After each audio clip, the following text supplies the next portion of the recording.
This meeting of the Tyler ISD Board of Trustees called to order. The presence of a quorum has been established. The meeting has been duly called and the notice of the meeting has been posted in the time and manner required. We do not have any public participation. Okay, superintendent, staff reports. Yes, ma'am. Board, per our monitoring calendar, we do have some things to go over with y'all. The first one we're going to actually present to you. We did this actually in August at our first of school update, but here is an actual updated enrollment counts with program information in front of you. I don't have too much to go over. You guys are educated folks. Y'all can see the numbers before you. We are up from last year. We're at 18,930, over 18,772. Coming out of COVID, our demographer, I think, had us at, what did you say, Dr. Gropel? It was 17,600 and some change. 17,600 and some change. This almost 19,000, this kissing 19,000 was the high end, the more aggressive end of enrollment growth in that 2021 demographic study. So there's some numbers for you. We ran a little study last year on where these kids are coming from. Everybody likes to guess. Is it immigration? Is it the private schools coming back? Is it people from California moving to Texas like Jeff Millsagel did years ago? 85%, this was last year's data. We'll run it again and just try to get some feel on it and see what trends there may be starting to develop. But 85% of our growth last year, I may have shared this with you, maybe individually, came from Texas public school students outside of Region 7 and Region 8, so outside of East Texas. So if anything, you can probably infer that that's Texans migrating this way as well. Our demographics have held similar, 49% Hispanic, 28% African American, 22% Anglo, 5% Asian. This kind of play with those numbers a little bit here and there, maybe a percentage point or two, but nothing out of the ordinary that we can't handle. It is atypical. Usually when we grow, it's 50 to 100 kids in 1 year, which is manageable. This thing where we're starting to see 250 kids or 300 kids a year is something different. We do have headroom in our campuses of about 4,000 seats. So we may have to do some moving around eventually with some boundary line changes, but that's nothing that's imminent that we can't handle yet in the next couple of years. Maybe the next 3 to 5 years is something we do need to consider preparing for. Any questions, comments? Okay, Mr. Johnson, District Alternative Education Program, known as DAEP, update. He just walked in. I know, catch your breath and come on down. So coming to the presentation table for the board is the Director of the Superintendent's Office of Constituent Services. He does win for the longest title of an administrator in the school system. And we're going to provide the DAPE update to y'all, something we've been doing here for the last couple of 3 years. Per Mr. Newsom's request, we thought we'd stick it on here in permanency so that you're not having to request that all the time. So here we go, Mr. Johnson. Yes, sir. Well, greetings to our board president and superintendent and the entire board. Seems like I was just here with student code of conduct, but glad to be back. In discussing our district alternative education program, it is good to note that once again, we are not warehousing students, but still trying to instruct as well as intervene with behaviors as we have them, as they have committed infractions that brought about their stay at the DAP. Like my boss, Mr. Jones, always says, DAP is a choice campus. The choices you make can land you there. So that we hope to encourage you to make better choices, that you don't come back. However, length of stay is determined by the offense. Sometimes that is affected by what our local protocols and policies are, as well as what the state deems appropriate per legislative changes as well. We do have a active parent appeal process. We're able to allow parents to voice their concerns. It does give us the oversight piece that sometimes as administrators, it's kind of no gray areas, it's black or white, because they've got to make a decision on the fly. And so with those situations, we're able to take a closer look.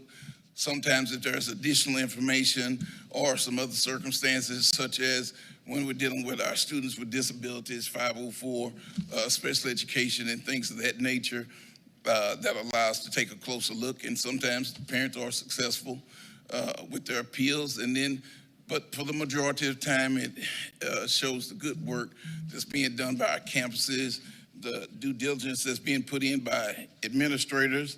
And I will say that our appeals process has been greatly aided with the intervention approaches from our APs of knowing the students in a manner that, lets them be abreast of things and, cut a lot of situations off at the pass. Socio-emotional learning supports under our Director of Guidance and Counseling. There are new programs being implemented this year as we speak to address those extreme behaviors so that while the student is there in DAP, they will be given the tools necessary that will help cut the recidivism of them returning, as well as give them coping skills and abilities to act and make better choices moving forward. We can go to the next one. Okay, when you look at placements by grade level, of course, according to the law, we do not place second grade and below, but we started third grade. That is just right there indicative of 24-25 school year.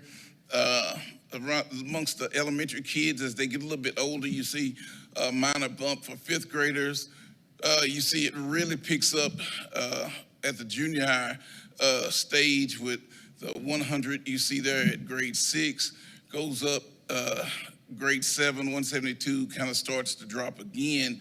And then our heaviest grade level is the 9th grade at 213 that we had last year. And you kind of see it descend as those kids are kind of finding their way and getting ready for graduation. And so we hope to continue through, like I said, intervention-based strategies as well as campus management to keep reducing that number so that hopefully all of our seniors will be focused on their futures and not have those types of offenses.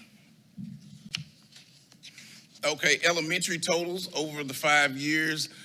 You see, if you look at the 2021 school year, we were at 35, moving on, gradually peaking at around 83 for 22-23, and now we see a slight decline coming off of 24 and 25, where we were currently sitting at 74. Middle school, over 5 years, we saw where we kind of started off at 142, and then I think what you will see there, not think, but factually, we had a lot of legislative changes, as well as the fact that we changed to mandatory for fights on the first offense, as well as the vapes in our policies that we actually enacted a year before the state went to that model. And so you saw that astronomical rise at 548 at that time. So it started to back down a little bit, but not much. And then you see a fractional breakdown to 419 for 24-25 last year. High school totals over 5 years.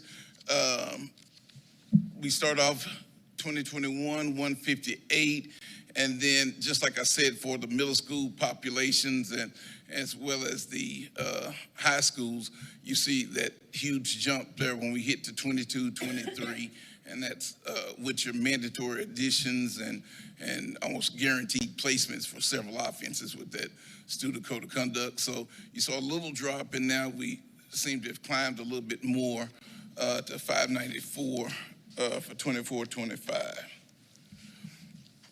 then you look at the mandatory versus discretionary versus expulsions.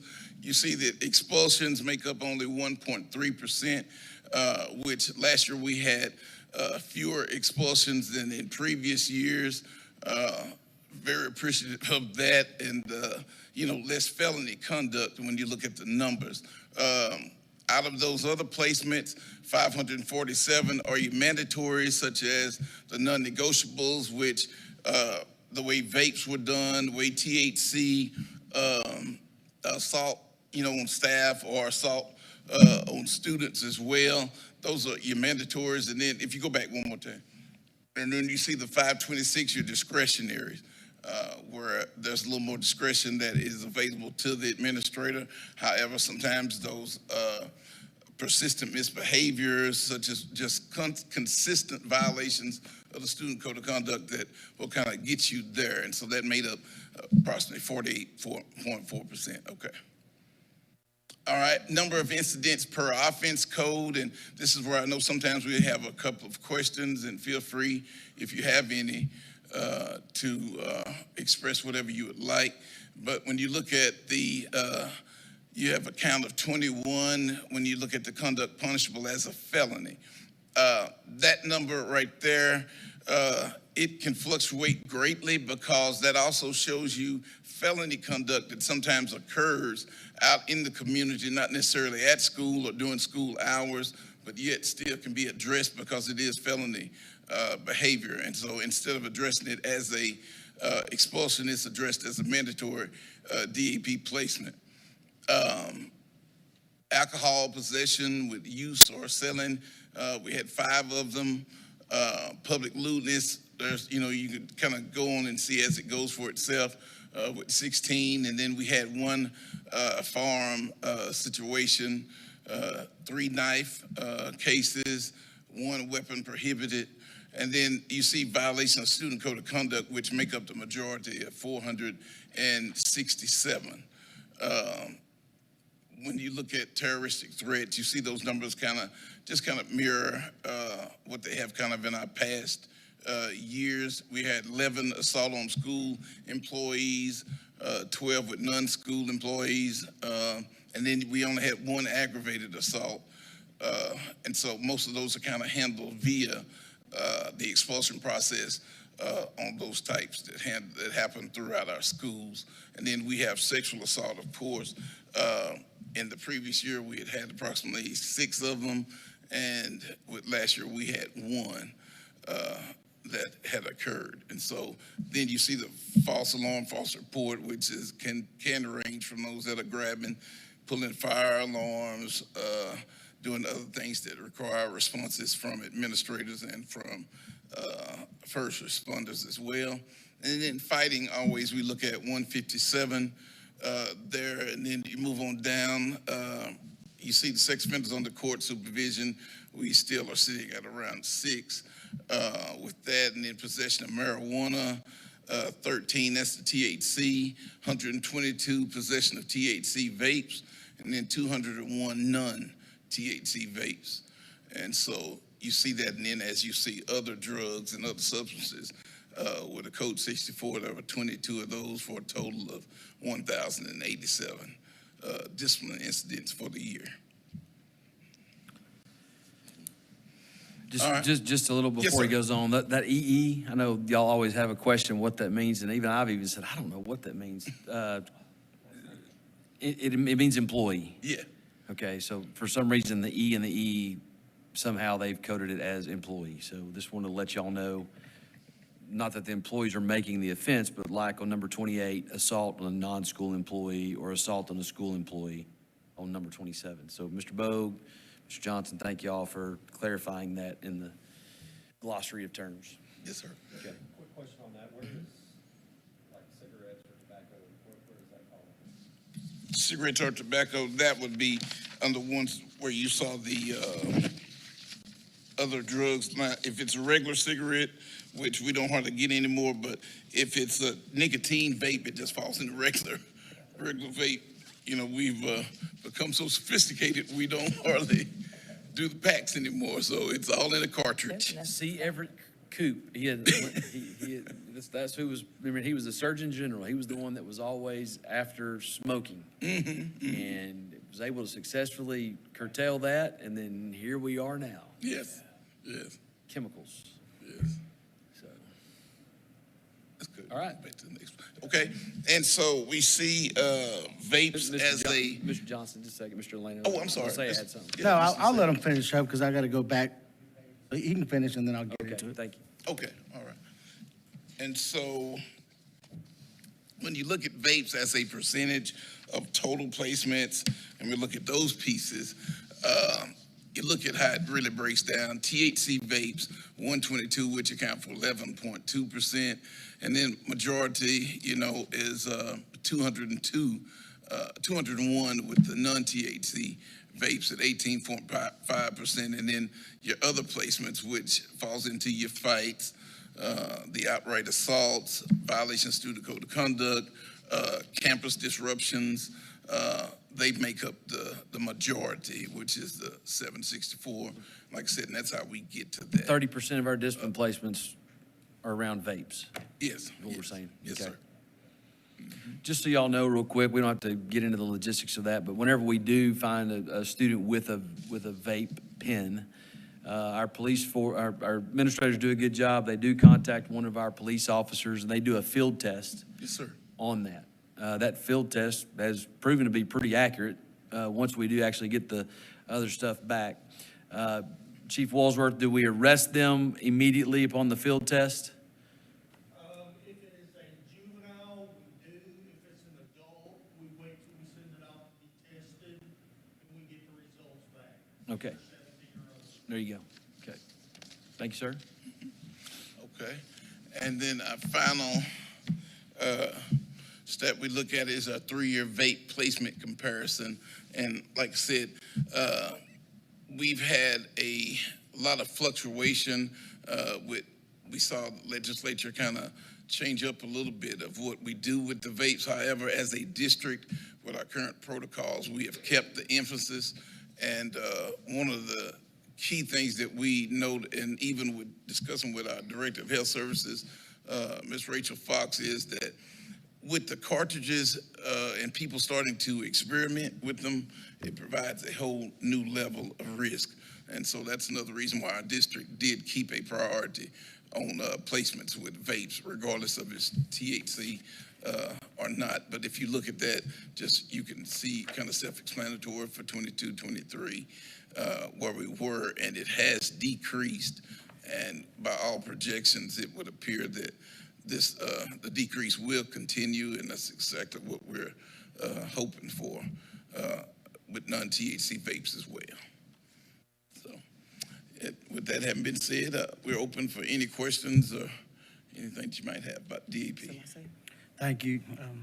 Thank you, Madam President. On your second slide, John, and thank you for presenting this to you. You're doing a great job over there for us. I love your department. I think you guys do a good job. That one right there, just from a layman's point of view, so you've got DAP placements. So somebody could be placing DAP twice.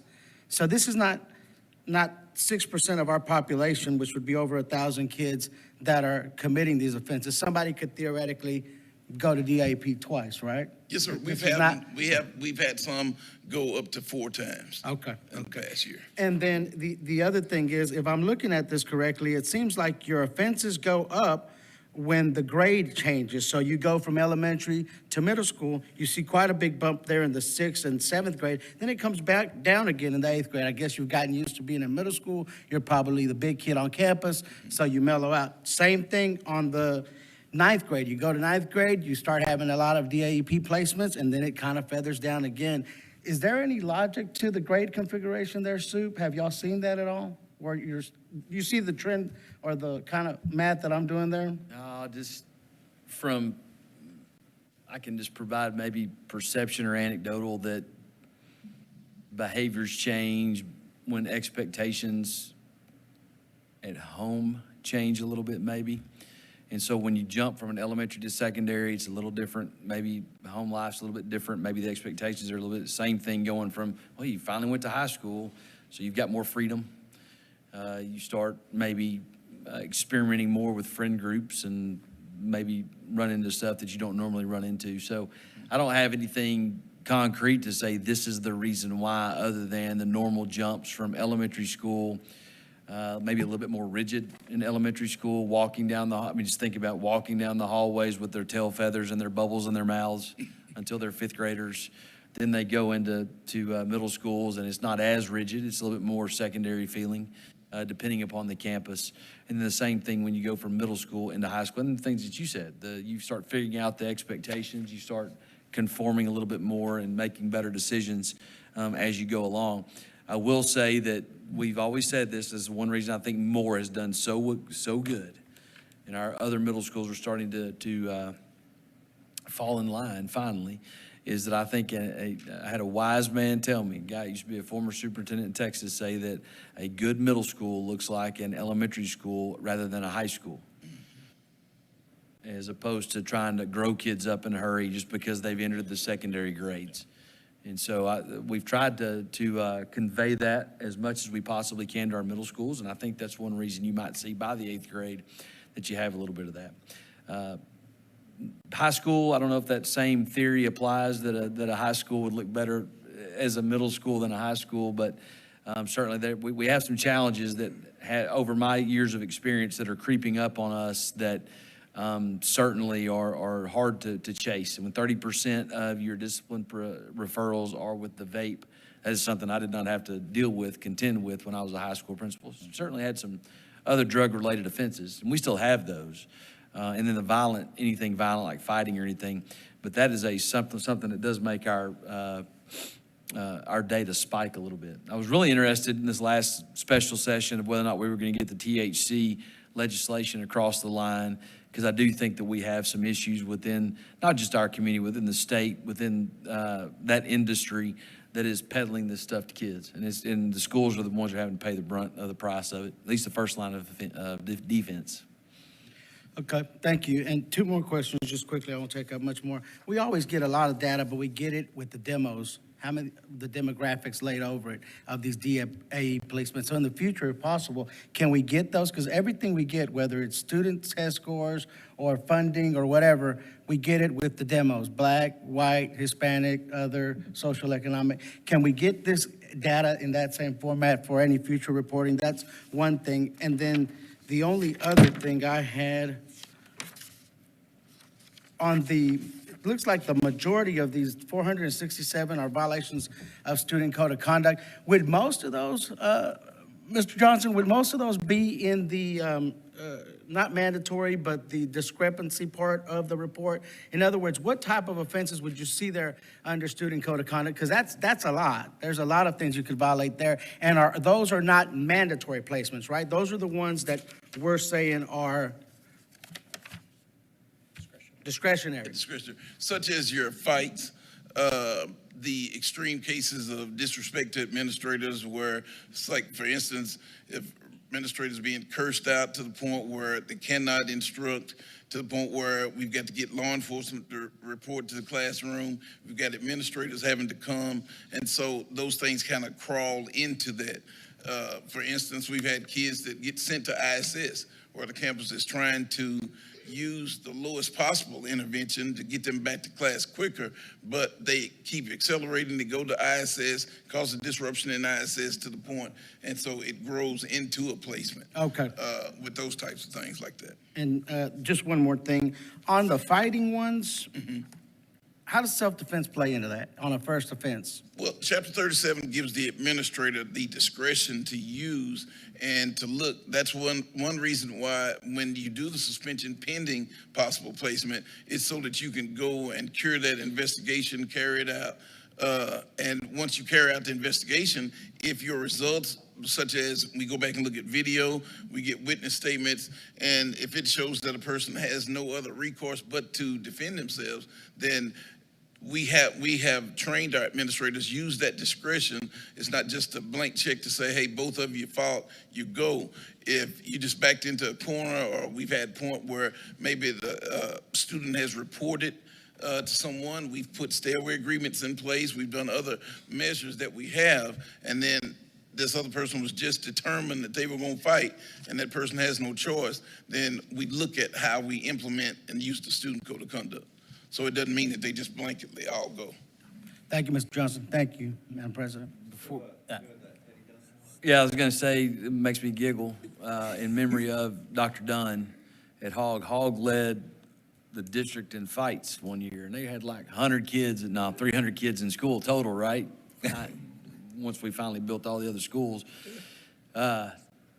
He was so embarrassed by that, he taught his kids, his students, that whenever, so there wasn't the mutual combat going on, that he'd turn it into assault was, put your hands up and take 2 steps back and say, 1, 2, I don't want to fight. Yeah, yeah. And then the following year, I think he only had like 2 fights the entire Yeah, that's right, campus. So, that's right. They're, you know, you can get, again, they're being a little elementary at stuff at middle school can certainly go a long way and put some things in place as well. Mr. Newsom? Yeah, a couple of things. In regard to the campus reports, if you could provide the information that you're giving according to campus, I think we did that one time before. That would be appreciative, along with the demographics that Mr. Lucino mentioned. One thing, one of the things that I heard before, and you still hear occasionally, would you explain the appeal process? Because a lot of people have the impression that you make that decision yourself. So when a parent files an appeal, how's that appeal done, and who makes the decision? Well, and it's unfortunate if anybody has that perception, because we're very clear in our student code of conduct about the composition of that panel. That panel is brought in by administration members as well as guidance and counseling, so that we can kind of have a cross-cultural effect of people to look at it unbiasedly that are going. And if you look at how we implement it, with that process, it is a very solid process, because we have literally written it according to scripts developed by Walsh Anderson. And so we do that, and that process is carried out from the very beginning with the administrator at the campus until it flows to us. And then the parent is allowed to come in, express, and receive the information about the placement. And then from there, the panel members, which is made up of administrators from the district, those panel members make that decision collectively. But it comes from other schools, different schools. Yeah, it has come from So different give you an example. Let's say a kid from Legacy has appealed. What is the panel? What's the makeup of the panel? Well, the makeup- what could it look like? It would be a principal from another campus. Oftentimes it's 2 principals or 2 APs that come in, and you would certainly, and you break it out of the, kind of the feeder pattern, if you would. We're very careful to do that. Also, we're mindful of if there is a spouse that is involved in that situation, or a spouse is over that campus, we make sure that that panel is constructed in a way that it passes the smell test for even the layperson that's looking on. Okay. But we put a lot of thought into it. And the determination based on vote of the panel or general consensus of the panel? Well, the determination is based on the evidence that's provided. Okay. The evidence drives the decision.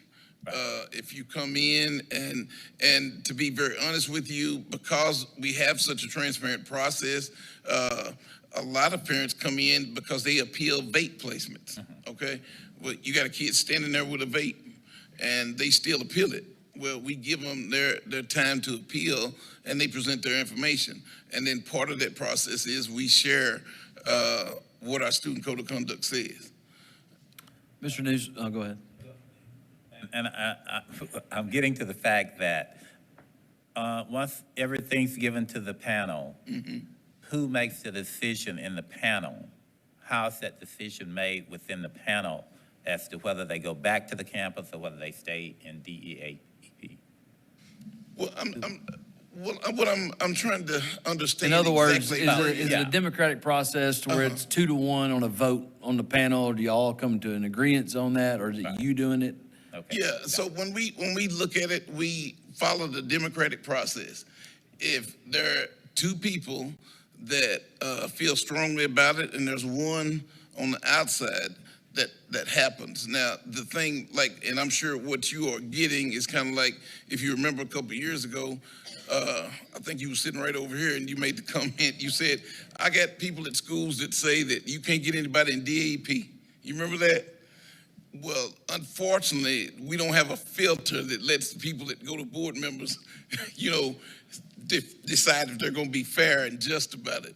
And so what you get sometimes is my grumpy feelings, But factually, I'm proud of the process we have because it's been tested when it comes to everything from attendance to how we invoke our discipline process. It's been emulated, been copied by other districts. And I'll so say this, we're able to do it. I very rarely, if ever, have gotten involved in one of these. Now, Mr. Jones does at times. Sometimes he's got to referee this stuff. Recently, we had one, and this is where we really get people frustrated. It's from our campus administration. When we do overturn a placement, because it's not only about the evidence that's involved, it's also about the mechanics. Yes. And if the mechanics and the technical part of it has not been followed appropriately, then we will actually go back and reverse course on that. Now, obviously, if it's a mandatory type deal, it's a felonious behavior, Yes, you're going to go. Yeah. But in a discretionary thing, or maybe in a vape instance, if we had an administrator make a mistake, and nobody bats 1,000, y'all know, I say that a lot. Nobody is 100% on what they do. That is one thing that can kick it back also, is that we didn't follow our own administrative procedures, right? And Right. Under Dr. Crawford's instruction, we look at those processes. For instance, the 504, special education.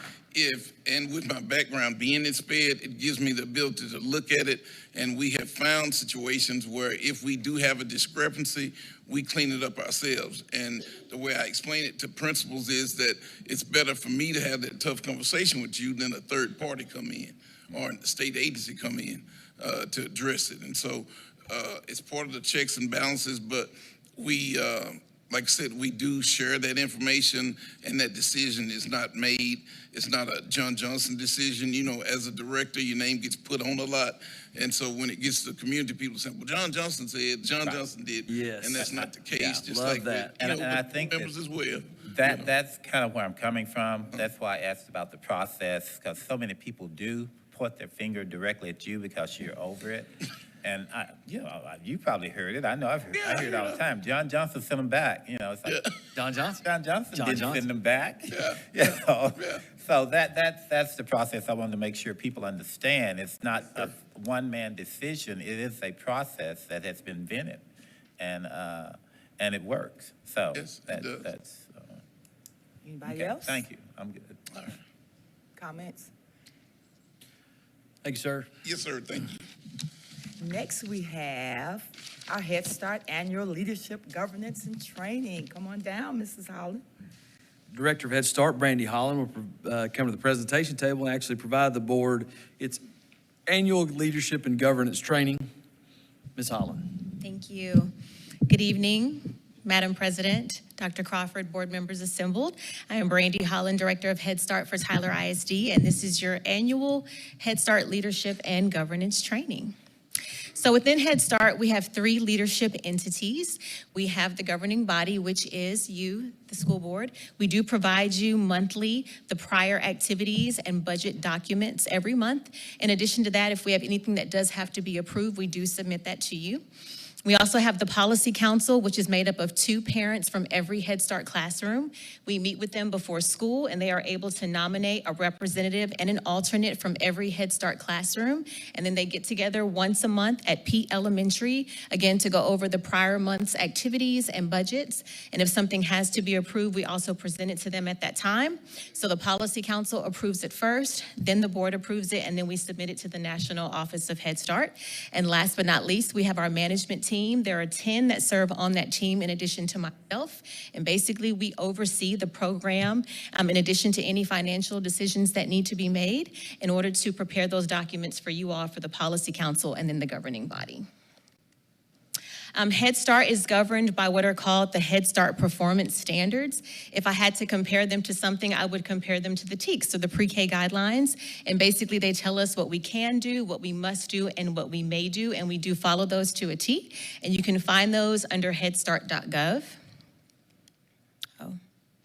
So in order to be eligible to be in Head Start, a child must be before or by September the 1st. We do accept 3-year-olds into Head Start, but they have to have a Tyler ISD diagnosed disability. We have to have the IEP, and we're able to get those from the special education department. You're also eligible for Head Start if your family's income is equal to or below the poverty guidelines, if a child is homeless, or if they are in foster care. Here's a copy of the poverty guidelines, which we do have on the Tyler ISD website under Head Start. When a family comes in to enroll, we do refer to these. And then the steps to enroll. So there are 2 steps to enroll in Head Start. The first one is the parent completes the Tyler ISD enrollment application. It is the exact same application that every kindergartner through 12th grade completes. If a family is having difficulty completing that application, we do invite them to come into our offices and we help them at that time. And then step 2 is to schedule a parent meeting through Calendly. So on our website, parents can click schedule parent meeting, and based on their availability, they are able to come in and have the parent meeting at that time. And so our staff does conduct the parent meeting in person. We also offer those virtually for those parents that have to work, not get off of work. We also conduct a needs assessment at that time with every family. We also verify their age. Sometimes parents come in and they'll bring their birth certificate and the child is actually 5, so they should be in kindergarten. And so we are able to help them through that process at that time as well. And then last but not least, we take all of that information and put it into our Child Plus system that we do share with the National Office of Head Start. And it does quantify the needs of that student, and those students with the most needs are placed first into the 200 seats that we have in Head Start. There are some additional allowances, so a child can actually be over income and be in Head Start, but we only have 20 seats of the 200 that we have for that. However, we have to ensure that we are placing those students that actually qualify based on income in those seats first, and we do that. A lot of times those seats are saved for our 3-year-olds. They can have a Tyler ISD diagnosed disability and be over income, but also for our foster children as well. We are currently, when this report was submitted, we were at 200 seats. However, as of today, we are at 197.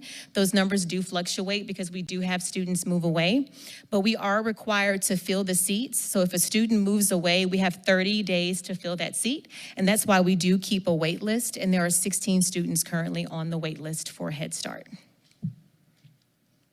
And that completes my presentation. Any questions, comments? I feel like this is going to be a dumb question. No question is done. I feel like it might be. I might. Who determines that we get 200 seats? So that's actually in our grant application. The application Okay. that we write for between the Head Start and Tyler ISD, it seats 200 seats. And so that's what it is. We cannot increase it. If we do want to have more students in Head Start, we actually have to apply for another grant that Smith County already has, but we have to take it the way that it is. So for example, Get Cap is here in Smith County, but they have Head Start and Early Head Start. And Early Head Start takes infants all the way to 5. So we would have to take that grant if we wanted to do that and That's then called start Cap doing Start? early. Get Cap. Get Cap. Get Cap. So sometimes we do refer some of our families, if they are coming to Head Start and we are full and pre-K can't accommodate, or if they have younger children, then we will say, hey, Get Cap might be an option for you if you have an infant, because Tyler ISD Head Start does not take those. Yeah. It's in Smith County. It's not run by Smith County. Probably a 501c3. For those of y'all that have been on the board for a while, at least the last dozen years, we had a little fun with the feds in regard to Head Start at one time because of some mandatory curriculum requirements that did not match with our wanting to be more rigorous curriculum. About that time, Head Start changed the way that they do things, and Tyler ISD was not an automatic recipient of the Head Start grant, but instead they opened up the grant process up to be competitive. And that's when you started seeing some places like Promise de la Soria, North Tyler Daycare Nursery, this other group that you're talking about, along with some other defunct fly-by-the-night mom and pop. We're just gonna do some subprime 501c3ing, if that makes any sense. Decided to get in on this game, and when they got in, they figured out they couldn't do it. So there is this other one, this Get Cap, that is a county, not a county run, but it's its own 501c3, I believe, nonprofit. And then there's Tyler ISD. And the county funds it, or they get federal funds? That's No, it's federal through the funneled Head through the Start, yes. county? Yeah, it's Okay. federal, and they may go get some other, I don't know how much interaction we have with Get Cap. All I care Very about little. is this one. But So, but federally, we're capped at 200 because of, the grant, The grant. because of, the grant, because of our, their requirements, the grant restrictions. but because of our district size, because of our city size, because of our, you know what I'm saying? Like who determines the 200?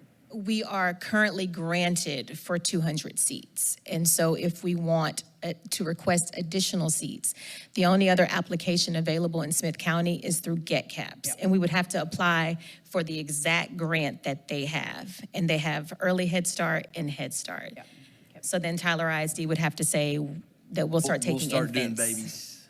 Yeah, let's, 0 months. Do what? Madam Strike President, that from the record. Madam President, Dragons, you don't want to take the baby? Come on. And expecting mothers. Let's do it. Right past it. Madam President. Any more questions or comments? Couple questions just quickly. One question is on the, and this may be out of the, not affect you at all, but with the Department of Education being dismantled and the funding being kind of thinned up, you guys get the money straight from them, or do you get it from the county, your funding? No, we actually get the funds from the National Office of Head Start. Okay, so it comes straight from them. You don't anticipate that that will be changed with them shrinking that educational department?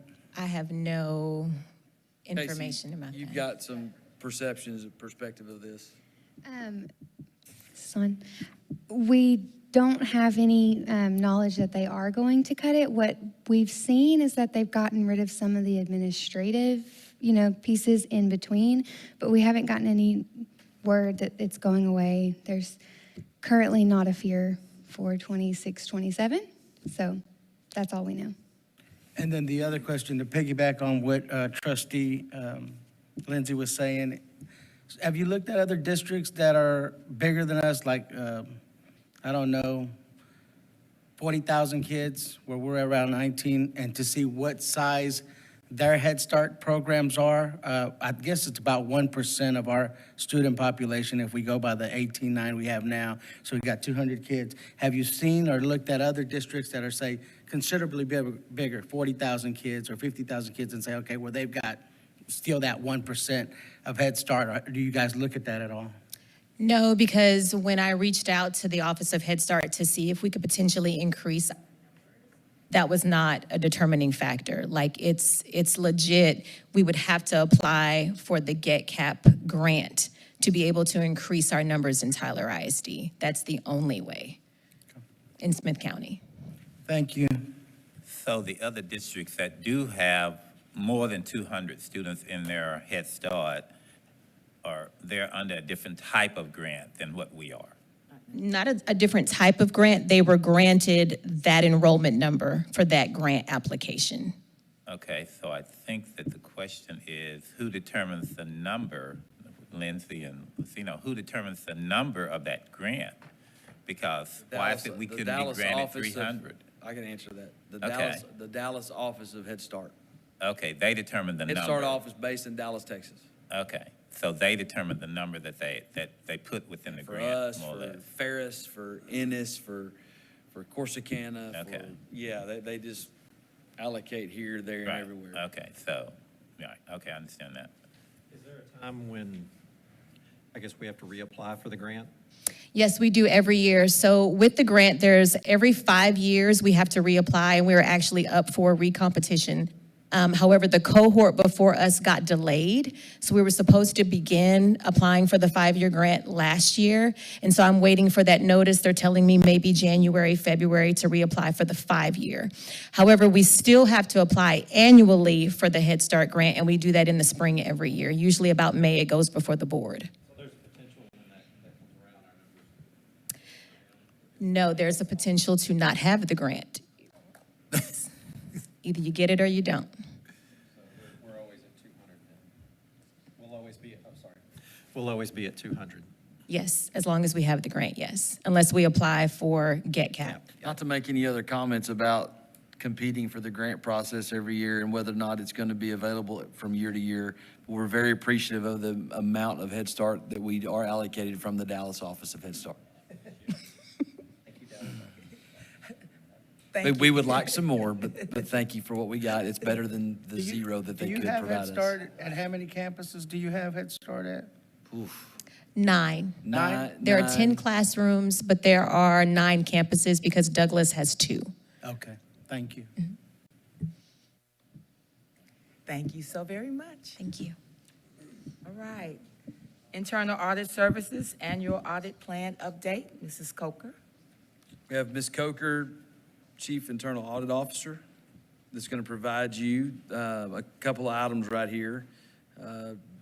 Dee, she actually has a presentation, 3 to 5 slides, 3 to 5 bullet points. It'll And be then, quick. then after that, she can stay there just to briefly talk about the Audit Committee Charter and the first reading. Okay. Ms. Coker. Good evening. So, okay. Annually, I need to confirm internal audit services independence of the organization. In accordance with professional standards, I confirm that internal audit services remains organizationally independent. As your chief audit executive, I report functionally to the board through the audit committee. Over the past year, internal audit has not experienced interference in scope, access, or reporting, and independence has been fully maintained. Okay.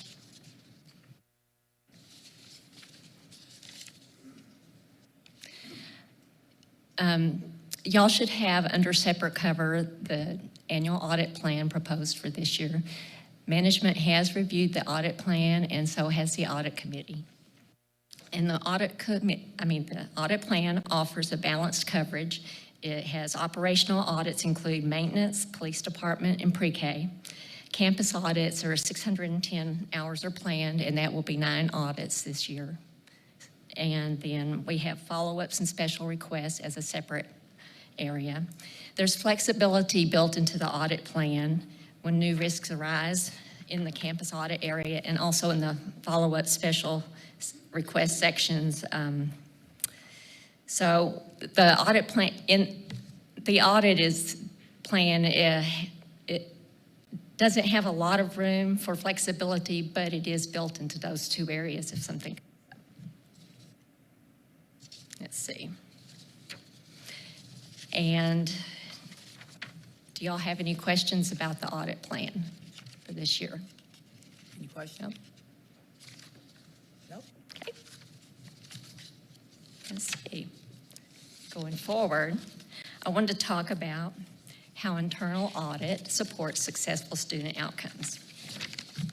By ensuring compliance with laws and policies, it protects the district from legal and financial risk, ensuring resources remain focused on serving the community and students. Optimizing resource allocation promotes efficiency so funds and resources are used effectively, allowing more support for priority needs within the district. Risk management is identifying risk early through audits, helps address financial, operational, or safety risks before they escalate, maintaining a stable environment for students. Program evaluation reviews operational and support programs to confirm they are effective, which indirectly strengthens the environment students depend on. Also, maintaining data integrity ensures financial, operational information is accurate and reliable, supporting sound decisions that guide resources for district and its students. Fostering continued improvement strengthens systems and processes, building efficiency and accountability that ultimately support student success. And in closing, while internal audit focuses on operations, compliance, and risk, the stronger and more efficient we make the district, the better positioned it is to support students and services. Okay. Do y'all have any questions for me? No? I guess not. Okay. He said stay there for the. General comment. I'm very supportive of the internal audit process, and some of the things that we discovered has been, like she said earlier, has been very beneficial to the district and the operational process. So So I think it's very essential that we continue that process, and I think we will. I don't think there's any doubt that it's important, and it has served a very good purpose within our district in keeping us on track. So I compliment Ms. Coker on her job, because it's not a glorious job, but she does a very good job in maintaining it and adhering to the guidelines, I think. So, Okay. Okay, Thank you. anybody else? Okay, So he said, stay for the audit committee charter, first reading. okay. Every year, we review the audit committee charter, and this year, the Institute of Internal Auditors created some new standards. And so there's some minor areas within the audit committee charter that we updated it. And mostly it's to change the title from the Institute of Internal Audit, International Practices to Global Internal Audit Standards. And then add some internal control section, add that the district's cybersecurity and data protection posture and ensure internal controls addressing evolving IT risks in there. So it's just mostly updating it for the title, for Global Internal Audit Standards. So that's the first reading. Do you have any questions on that? No? Any questions can be directed to Ms. Coker or the audit committee. You've got two members on it, Mr. Martinez and Mr. Newsom. Mr. Newsom is the chair. Okay. Mr. Lasser? Just a quick question. I know when you first came over, probably about 12 years ago, you did the framework on all of this. And as you're running into new stuff that you're auditing 12 years later, you run into situations where you may not have audited that before, like the police department, for example, because it's fairly new, because it was done after the legislation that came out. Do you go to other districts and try to get samples of what they're auditing, or is there an association you belong to that helps you through that to make sure we're looking at what we're supposed to be looking at? There are a number of districts that have internal audit departments, and we do share audit programs that we use. Okay.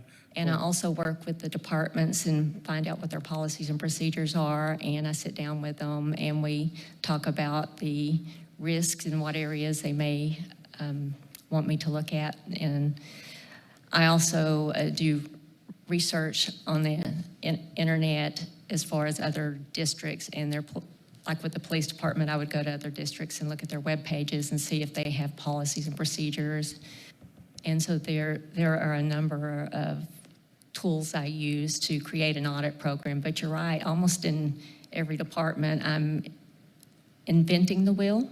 Right. Or using someone else's audit program and then making it work for Tyler ISD. And just two more questions. On your work program that you do, I know you used to do PTAs or affiliated people, not necessarily departments in the district, but we went through a cycle there where we were helping out with the PTAs, cash controls, just auditing them, helping them, getting them in shape. Are there other affiliated agencies with Tyler ISD that you think we should probably have the potential or maybe want to look at them that don't have an audit, or that may have their own audit, but they're partners of ours? If they're a separate entity, it would be difficult to do an audit for them because we would be using public funds by doing that. But if there are areas that they need help with, we could provide information. Are the PTAs not separate entities? They are separate entities. And we use public funds to audit them, right? I do not audit PTAs. You don't audit them anymore? Don't audit PTAs. Okay, but we did in the past. We have done it when there's been a special request from them and there has been an incident that's egregious that we need to go in.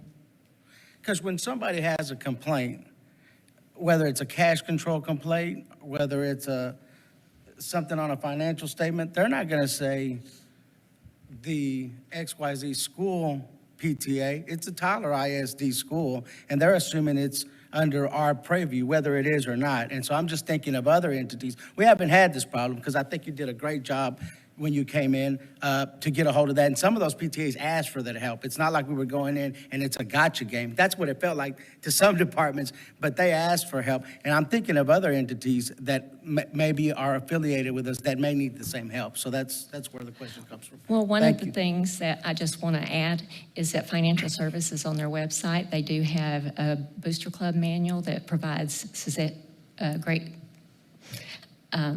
procedures that they can follow. And I also, back about 2017, I taught booster clubs how, and PTA if they wanted to come, and how to do self-audits as well. And in my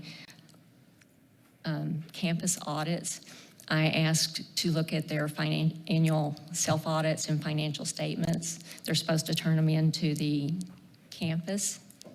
And that's one of the areas I look at, because if you have open financial data that they're regularly showing at their meetings, there's less red flags. So that's one thing that I do to check to see if they're having regular meetings, they're being fiscally responsible and giving their members and the principals their financial data.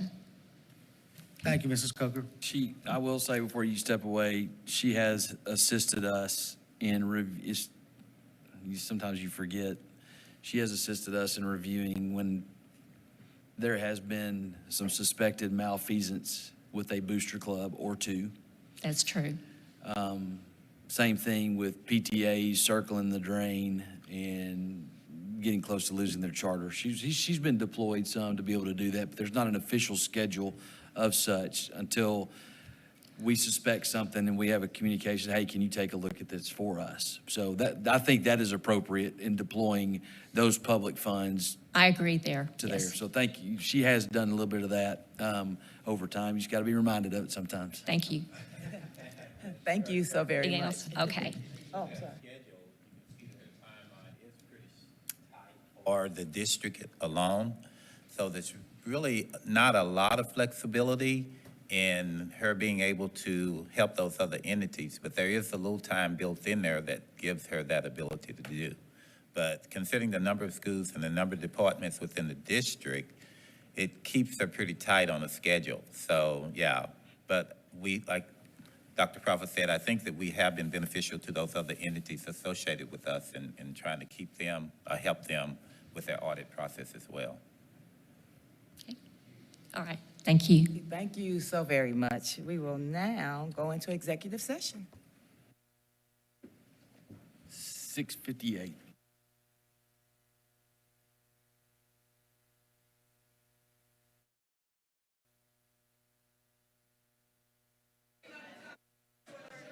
Was previously called to order.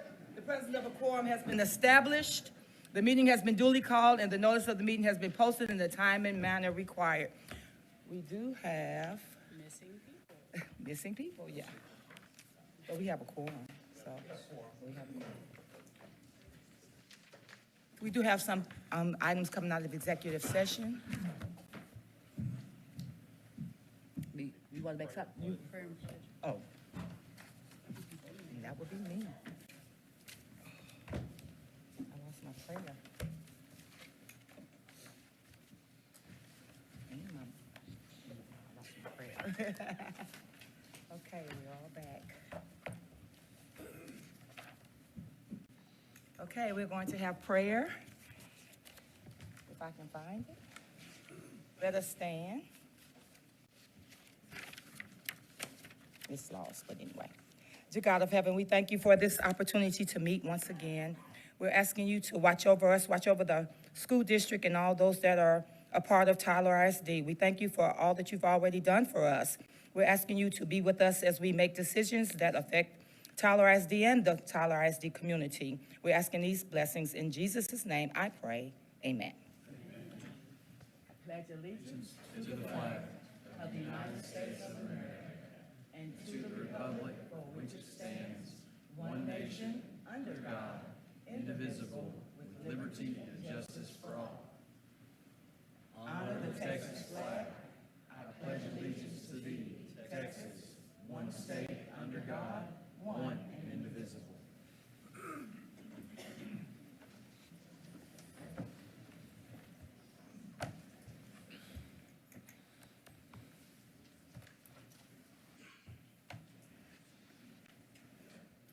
Okay, we're going to consider the action item discussed in executive session.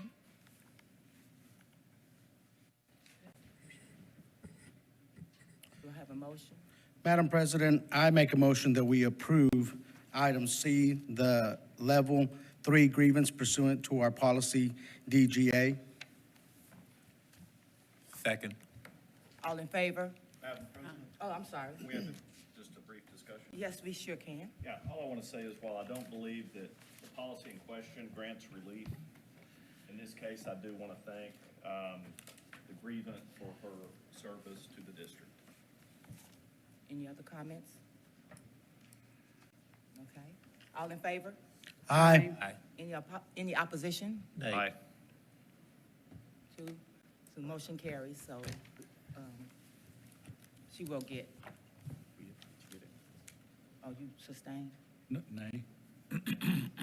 We do a roll call? Yeah. Could we show of hands or something to Okay. make sure that we get it All in correct? favor? Aye. Aye. Aye. That's enough. All opposed? Okay. Okay. Motion carries. Okay, now we are ready for special recognitions.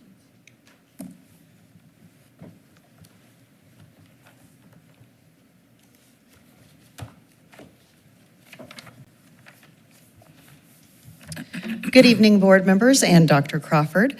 We would like to begin our special recognition portion of tonight's meeting by announcing our September District Students of the Month. The elementary student of the month is Jimena Espinoza, a 5th grade student at Bell Elementary School. And the secondary student of the month is Griffin Bigby, a senior at Tyler Legacy High School. At this time, please join me in watching a brief video about these two outstanding students.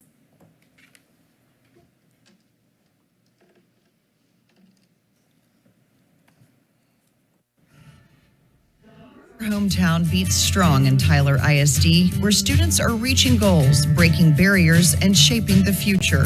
Their journeys may look different, but together they are showing us that next is now. Let's celebrate their achievements as we continue leading the way in Texas education.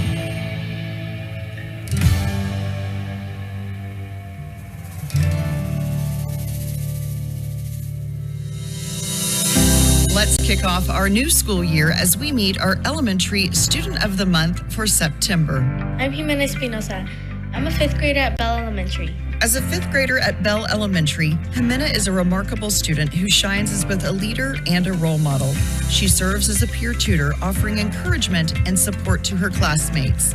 She also extends her leadership into the community through the Bella Girls Leadership Club, where she works to empower and uplift young women. Her dedication to service and her compassionate nature inspire everyone around her. Bella Girls, well, it hasn't started yet, but I've done it last year. We do a lot of fun stuff and we help out, like how I say, we went to the Hamptons and we wish a Merry Christmas to all the elderlies, and then we gave them the cupcake socks. And we also sang there, and I played piano there. Alongside her leadership, Jimena demonstrates creativity and discipline through her many talents. She plays the piano with artistry and practices karate with focus and determination, showing both strength and perseverance. Through her actions, she exemplifies what it means to lead with purpose, uplifting others and leaving a lasting impact wherever she goes. I feel like I'm always learning from her. She always has interesting things to say, and she gives me the best time teaching her because I can see how she's growing, how she always gives her best. I just think she's a great student. Now let's recognize our district secondary student of the month. I'm Griffin Bigby, and I'm a senior at Tyler Legacy High School. Griffin is a dedicated leader who balances academic excellence with service to others. As a member of multiple honor societies, student organizations, and clubs, she exemplifies discipline, integrity, and commitment. With more than 530 hours of volunteer work, including service with the National Charity League, the East Texas Food Bank, and Operation Gratitude, she has made a meaningful impact on both her school and her community. We've been doing community service ever since I was little. I'm like going to Children's Village and just hanging out with kids and giving them gifts and stuff. And then we've really been doing it every year. And so I feel like she's helped me drive to help others and give back to the community.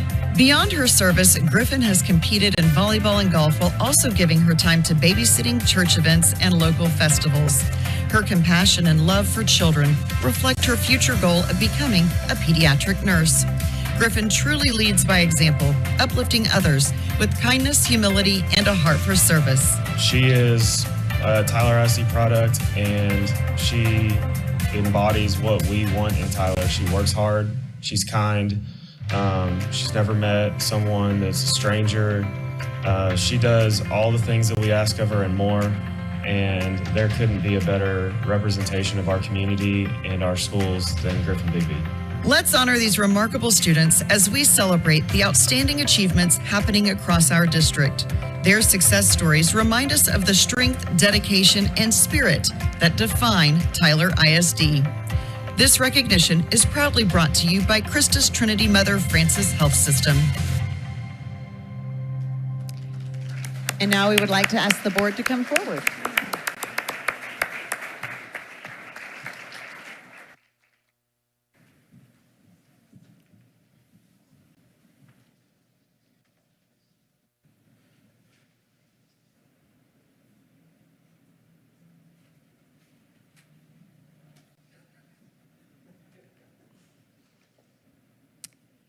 And at this time, we would like to invite Jimena to come up to the front.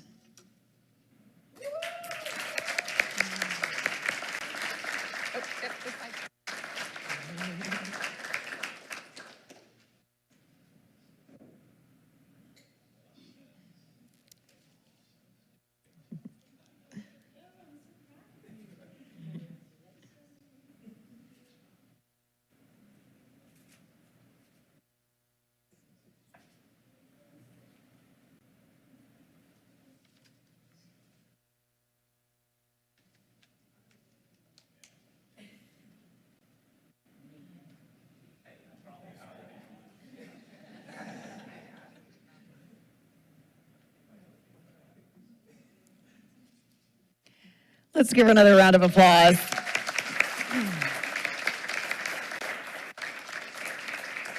And now we would like to welcome Griffin to the front to receive her Secondary Student of the Month Award.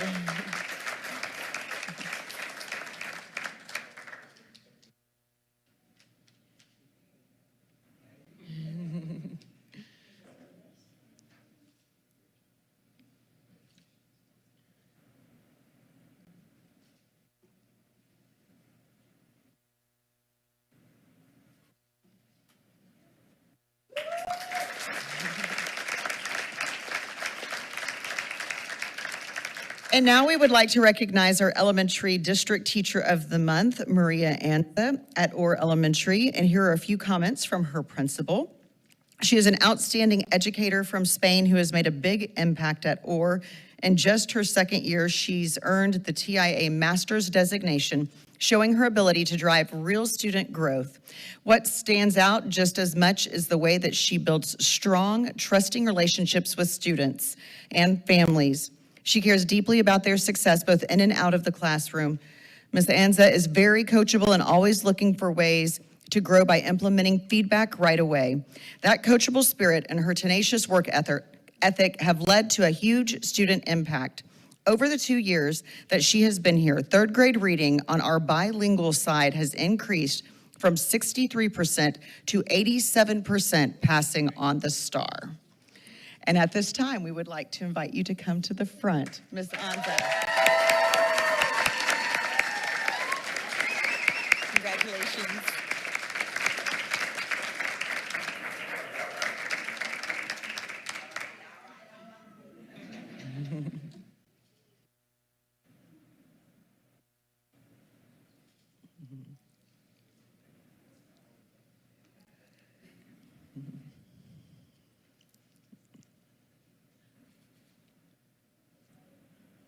Let's give her another round of applause. And our secondary district teacher of the month is David Howard at Tyler Legacy High School, and here are a few comments from his principal. Mr. Howard has been a pillar of excellence at Tyler Legacy High School, serving not only as an exemplary teacher, but also as a mentor, leader, and advocate for student success. Mr. Howard's students consistently outperform district, state, and global averages on AP Biology exams, achieving 82.5 pass rate in 2024 compared to the state average of 53.8%. He creates a learning environment that values curiosity, collaboration, and critical thinking. He serves as the Student Council and National Honor Society sponsor, guiding students in service, leadership, and school-wide initiatives that strengthen campus culture. His membership in these roles reflects his deep commitment to developing well-rounded, responsible citizens. Mr. Howard's leadership extends across the campus and beyond. As Science Department Chair, a campus instructional leadership team member, and a mentor for new teachers, he consistently supports instructional growth. His contributions to campus, district, and national professional development, including serving as a College Board AP exam reader and table leader, reflect a passion for advancing science education and good teaching at all levels. At this time, let's invite Mr. Howard to the front to receive his award.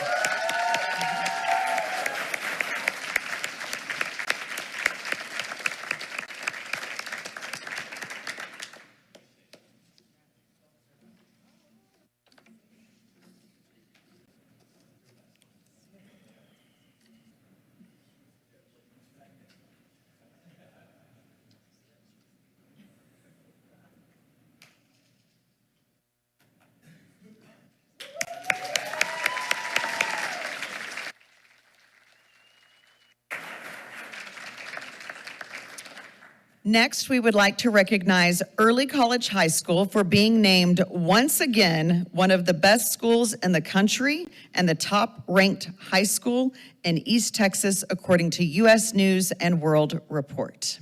So at this time, come forward, Mrs. Hortman, principal at ECHS.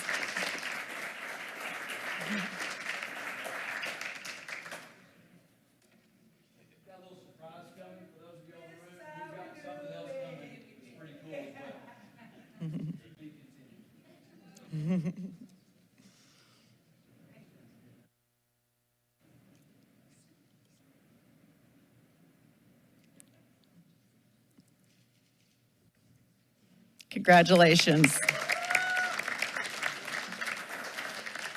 And lastly, we would like to congratulate the Financial Services Department for earning the Certificate of Excellence in Financial Reporting from the Association of School Business Officials International for the 22nd year in a row.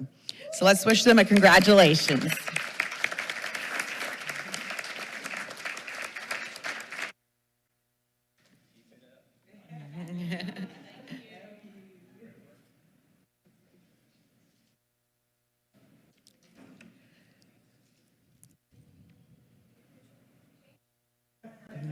Get on over there.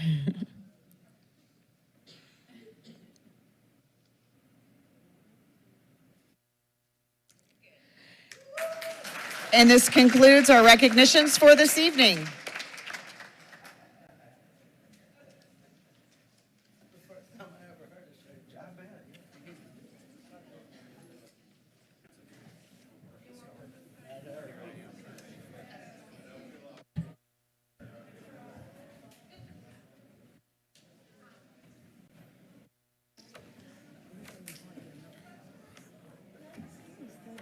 Pretty cool that Early College High School got that.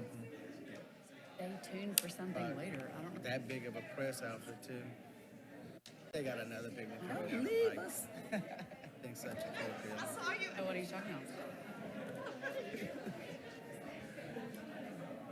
Okay.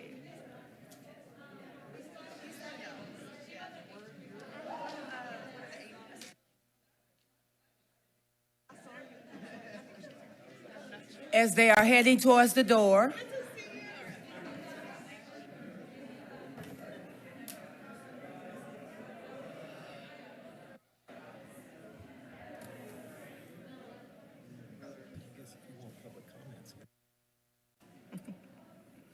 Okay, next we'll have the delinquent tax collection update. Ms. Atkins, Dr. Crawford, we appreciate you having us. My name is Patrick Woods, and I'm joined by my partner, Patrick MacArthur. And we, of course, have the pleasure of serving Tyler ISD as your delinquent tax attorneys. We've given you some information in executive session. We wanted to give you the opportunity to ask Patrick and I any questions that you may have about the material or anything else. Any questions, comments? Just thank y'all, always, every year. It's our pleasure. Great Thank job. you. Yeah, keep up the good work. Thank you. Thank you so Thank much. y'all. See you soon. Okay. Continuous improvement student outcomes accountability update. We've got everything in. And so we have Dr. James Curitan, Executive Director of Assessment and Accountability. Is that his title this year? Sure. Smart data guy. That's what we usually refer to him as. And Dr. Lance Gropel, Deputy Superintendent of Administration, to provide our annual report of accountability as required by the Texas Education Agency. So here we are. Dr. Gropel, Dr. Curitan. Thank you, President Atkins, Board of Trustees, and Dr. Crawford. As Dr. Crawford stated, I have to my right, what we usually call him SDG, the snazzy data guy based off of his jacket tonight. But we have some great information, I believe, to share. Information that we've shared with you a while back as we got the data trickling in about just a great 24-25 school year for the students of Tyler ISD, and I'm going to let Dr. Curitan take over. All right, well, good evening, Board. Dr. Crawford. We will jump right in just with a quick reminder about accountability and how that system is structured.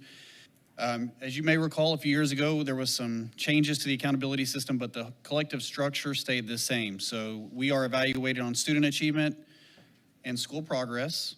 So school progress is measured as academic growth, or what we call relative performance, where we basically account for the percent of students that receive free and reduced lunch in our district, and then closing the gaps. So for every district in the state of Texas that gets evaluated, we're evaluated on these three domains, and those first two, student achievement and school progress, whatever scores the highest of those two, or what TA would say is 3, accounts for 70% of our overall score. So the collective score 70% of that comes from those two domains. Every single district is evaluated on closing the gaps. So we'll give you scores for all of these, but just as a reminder, that's kind of the structure. If we look at our district ratings the last 4 years, you can see how we have progressed. So we were an 88 back in 2022. You can see then we dropped to a 78, a 77, and this year we're going to come out at an 81. Just as a reminder, the time when we reset, or the state reset the STAR test and the accountability structure, was that 2023 year. And so you can see the drop from an 88 to a 78 was based on a new test and a new set of accountability rules. The state of Texas actually gave us a report for 2022 that said if we had applied those same standards, where we would be. And that year they had us at a 77. So if you look at the rules that we're under now and applied it to 2022, we would have been at a 77, then a 78 in 23, 77 in 24, and then we saw a big jump to an 81 last year. So collectively, some pretty good improvement across the board. And you can see, if you look at all the domains, the different colors, we improved everywhere. So we improved in student achievement, growth, and closing the gaps, of course. We're not going to talk much about the post-secondary readiness distinction, but we are getting better, getting closer to earning that district distinction. We need to hit about 55% of our quartile 1 indicators to earn that.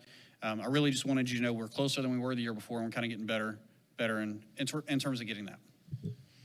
Yeah, I just wanted to draw your attention as you look at this chart at the 8-point gain you see in closing the gaps from 24 to 25.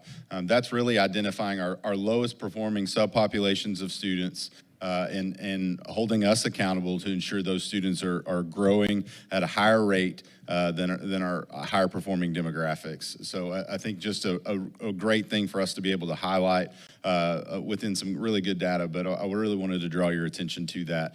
There's a lot that goes into making that 82 as far as the gumbo, as far as TEA creates that number, but it's identifying our highest need students and making sure that we're closing their performance gap to our higher achieving students. So I wanted to draw your attention to that.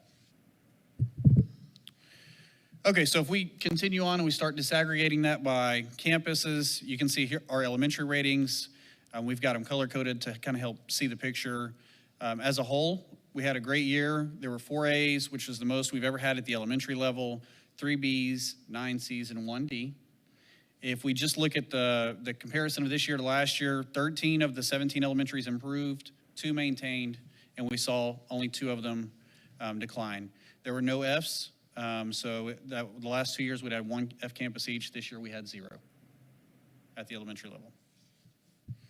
I know we've celebrated a lot of campuses at Convocation and throughout this year, but I think it's important to draw your attention to the jump you see at Austin Elementary as a pretty significant jump, as well as Orr. We heard from one of the teachers from Orr earlier, Pete, another significant jump, as well as the Bonner B's becoming the Bonner A's there, right there off of Front Street. So just some really great things to highlight. Obviously, the areas where we maintained, we're happy but not pleased. Want to make sure that those campuses, those areas are continuing to progress, and any ones that had a regression are getting their foot back on the gas and making sure that we get that number back where we want it all to be. So. And I would just point out with Bonner too, the nice thing with Bonner is you see every year they've improved. So the new system, the new test didn't slow them down. They've continued to get better and better until they got that A this year. If we shift gears to secondary, we had 3 A's all this year at our secondary campuses. Again, that was the most we've ever had in 1 year. 3 B's, 1 C, and then 1 D. Collectively, 7 campuses improved. We had 1 maintain, and then we had no campuses decline at our secondary level. So again, a great year overall. You say that 1 maintained. They went from a 99 to a 99. So I don't think there's any room for improvement there in the accountability system. Yep. 1 point. Can you get 100? I challenged them when I went to their campus. I said, let's be the first campus to get a 100. Okay. So, you know, I'm not saying it's easy. I'm just saying we have 1 point of improvement opportunity. That's right. That's all I'm saying. No, great job overall, though, in all seriousness. And 3 years in a row, they've maintained that. If we start looking at distinctions, overall there, we saw some pretty good improvement. We saw in the ELAR category, we saw 10 of our campuses earn a distinction, which is up from last year. We also saw improvement in academic growth, closing the gaps, and post-secondary readiness. We maintained the number of distinctions in social studies and math. So although we saw an improvement in math scores this year, we maintained the number of distinctions, and then we saw a slight dip in science this year compared to the year before.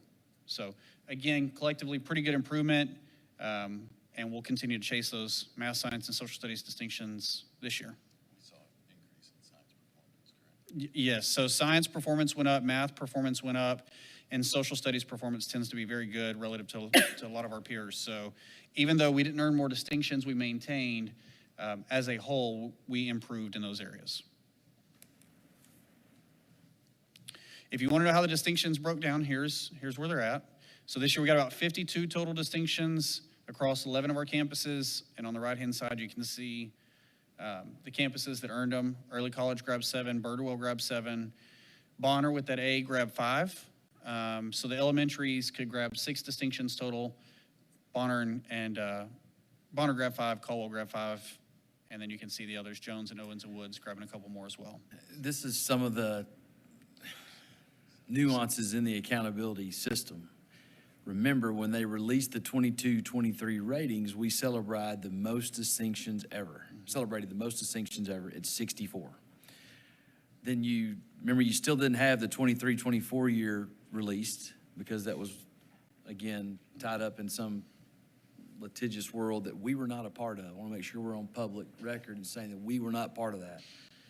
And then this year you got 52, which was an increase over the 23-24 year, but you were 12 shorter than what you had in 22-23, but we were a 77. Mm-hmm. And then this year we actually bumped back up into a B. So distinctions don't mean everything all the time. They are something to be celebrated, but it is not the thing that you can really put your finger on saying we need to get more distinctions, because we wind up having better science performance this year.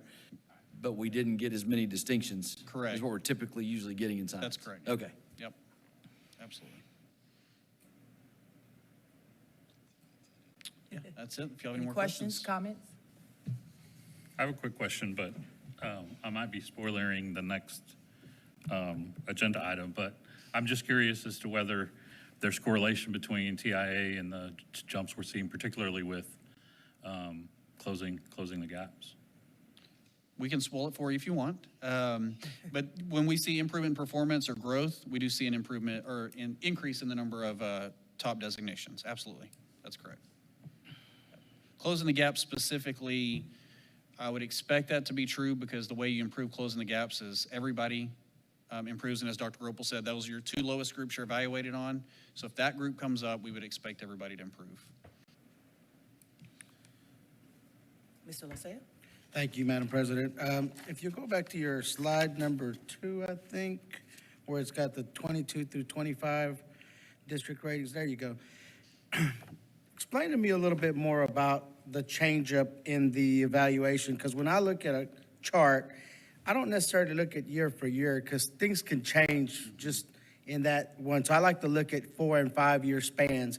And if I look at this on a 4 or 5 year span, we went down 7 percentage points from 2022. We went down 9 percentage points from 2022. And so every one of those we went down, but that's attributed to going back up from the prior year and to a change in the way they calculated. Tell me about that. What did they change? Yes, sir. So from the way the accountability system is structured is every 5 years, the state can reset the calculations, the cut scores, any indicators that they deem appropriate. And so from 18 through 2022, we knew the rules, we knew the STAR test, none of that had changed. In 2023, so beginning the 22-23 school year, they changed the rules, and they changed pretty significantly. So just as an example, we've talked about it before, but college and career military readiness, to get an A before, you had to be at about 60%. The students graduated. We thought the cohort that had just left, which would go into that 2023 rating, they were an A. I think we were at 63, 64% college career military readiness. After that cohort had graduated, the rule got changed and it was now an 88's an A. So we thought we had an A there. We dropped, I want to say it was a C, just on that one indicator. And for our high schools, that's basically half their rating. And so they can do that adjustment every 5 years. And that's the Correct. whole lawsuit that the commissioner did it, and they said, we don't really think you have, or it was done capriciously, and so they sued. We obviously weren't involved in that lawsuit. We still abide though, right? Because we didn't release our stuff. Right. So they can come back in and change it every 5 years. So in 2028, we suspect they'll change it again. We do. We know the framework of what they're going to do, so we generally know what that's going to look like. What we don't know yet are all the cut scores. Obviously, with HB 8 passing, we don't know what that's going to look like. But generally, we know what to expect. And I believe the state is now required to give us 2 years to say, hey, if we're going to change these indicators, what would that look like, in 27? So now we know they're going to give you a little lead time and tell you this is where we're going to change, and we're expecting to change in 2028. Correct. Absolutely. In the past, they would give you a gap year. There would be no ratings. That is no longer the case anymore. They just give you these what ifs. Yep. And a lot of rhetoric of districts being told that B is the new, C is the new B, and B is the new A. In other words, prediction of a 10-point dip from one year to the next, which was stated from agency officials many times. And if you look from 22 to 23, it was a 10-point dip in Tyler, Texas. So that's what you can expect out of this. The theory of action on this is that they're gonna drive improvement through the accountability, through the assessment that's used to gather that. So I get it, that you're supposed to provide more improved and more rigorous instruction to get to that ultimate end game. So I get the theory of action on it, and it doesn't make a whole lot of sense to the purists out there that love just teaching, but there is some science behind that about what rigorous instruction is to do, and usually that lags and catches up. So I think we're kind of in that phase right now. Hopefully these last 2 years, we'll see what we saw in 22, which you didn't go back 2 or 3 years before that, you would have seen I think the year before 2022 was an 85. That sounds right. And I think, which was 21, and then I think 2020, we were not rated because of COVID, correct? 20 and 21, we were not rated. So 2019 would have been the, The 85 year? Okay. yeah, and then 2018 would have been, I want to say we were 79, 78, Yeah. I believe. So it's kind of cyclical that you see this ramping up of assessment and going back to the cut scores and the different types of us. And we didn't talk about that in the assessment. We're going to have a revisionist history here. Going to start having PTSD. But they also changed the structure of the test. They went from a multiple choice, short answer type situation in 2022. When they went to 2023, we started seeing pull down options. What else did we see? So there were the full writing. So we have an ECR, an extended constructed response. We have the short constructed responses. We have drag and drop. We have the multiple select. So it's your multiple choice, but with multiple options. Multiple choice. Yeah, graphing, multiple choice. There were graphing. There was around 8 or 9 new item types that were added that year. Yeah, I mean, it makes sense because kids are pretty tech savvy on this, and that's what we're trying to get. That's one reason we went to one-to-one Chromebooks on that, and we do a lot of instruction via that. And then now you've got some antagonists that are saying, oh, we got to get rid of the Chromebooks now because that's all we're doing. Well, the dang test, the assessment that we're provided is tech-based. These are native users that we have that are our kids. So we're picking up some momentum here, but there's a lot of reasoning behind some of these numbers that are coming out as far as accountability goes. So those are good questions, Mr. Lasaya. Thank you, Soup. Question. In regards to the most recent legislative change regarding the STAR test, how different is things going to look in the future? Are we going to have more tests, or fewer tests, or what's going to look like in general? So you can refer to the new STAR as the STAR Revised, or you can call it the Superstar, or you can call it the Death Star if you're a Star Wars fan. You are going to see more assessment. It just makes sense. I think they eliminated one exam, and that was the English 2 exam. Right. What's been told to superintendents that are interested by designers are that we should not be seeing more test questions. Does that make sense? In other words, you're not going to take a 50 question. Let's just use a nice round. Let's use a nice round number of 100 questions that you may take in Algebra 1. I don't know if that's how many questions there are. I don't think that it's not. I know that. But let's just use that. You should see the amount of those questions, in my opinion, from what they've said, the volume spread out over 3 assessments. Now, how you do a 30-question test and figure out whether or not you're growing or not, whether or not you're in the normative versus the criterion reference stuff, the psychometricians are going to have to figure all that out. Soup, I'm sorry, Madam President, talk to me about the beginning and mid and end of the year exam. I get it. What are you going to test at the beginning of the year? A baseline, I guess? Because if it's beginning of the year, it means you get it in the first couple weeks. So you've already regressed over the summer, but I guess that'll give them a baseline? Where they're at. It's what we do now with iReady. We've been doing this model for 10 years now. Okay. Yeah. So it's part of our culture. So you've already got that going. You'll get a baseline, and then you'll do your mid-year. And then it's my understanding that you can also opt into some of their already preordained tests. You don't have to design your own or do Correct. it. Or a vendor-created test that they have approved.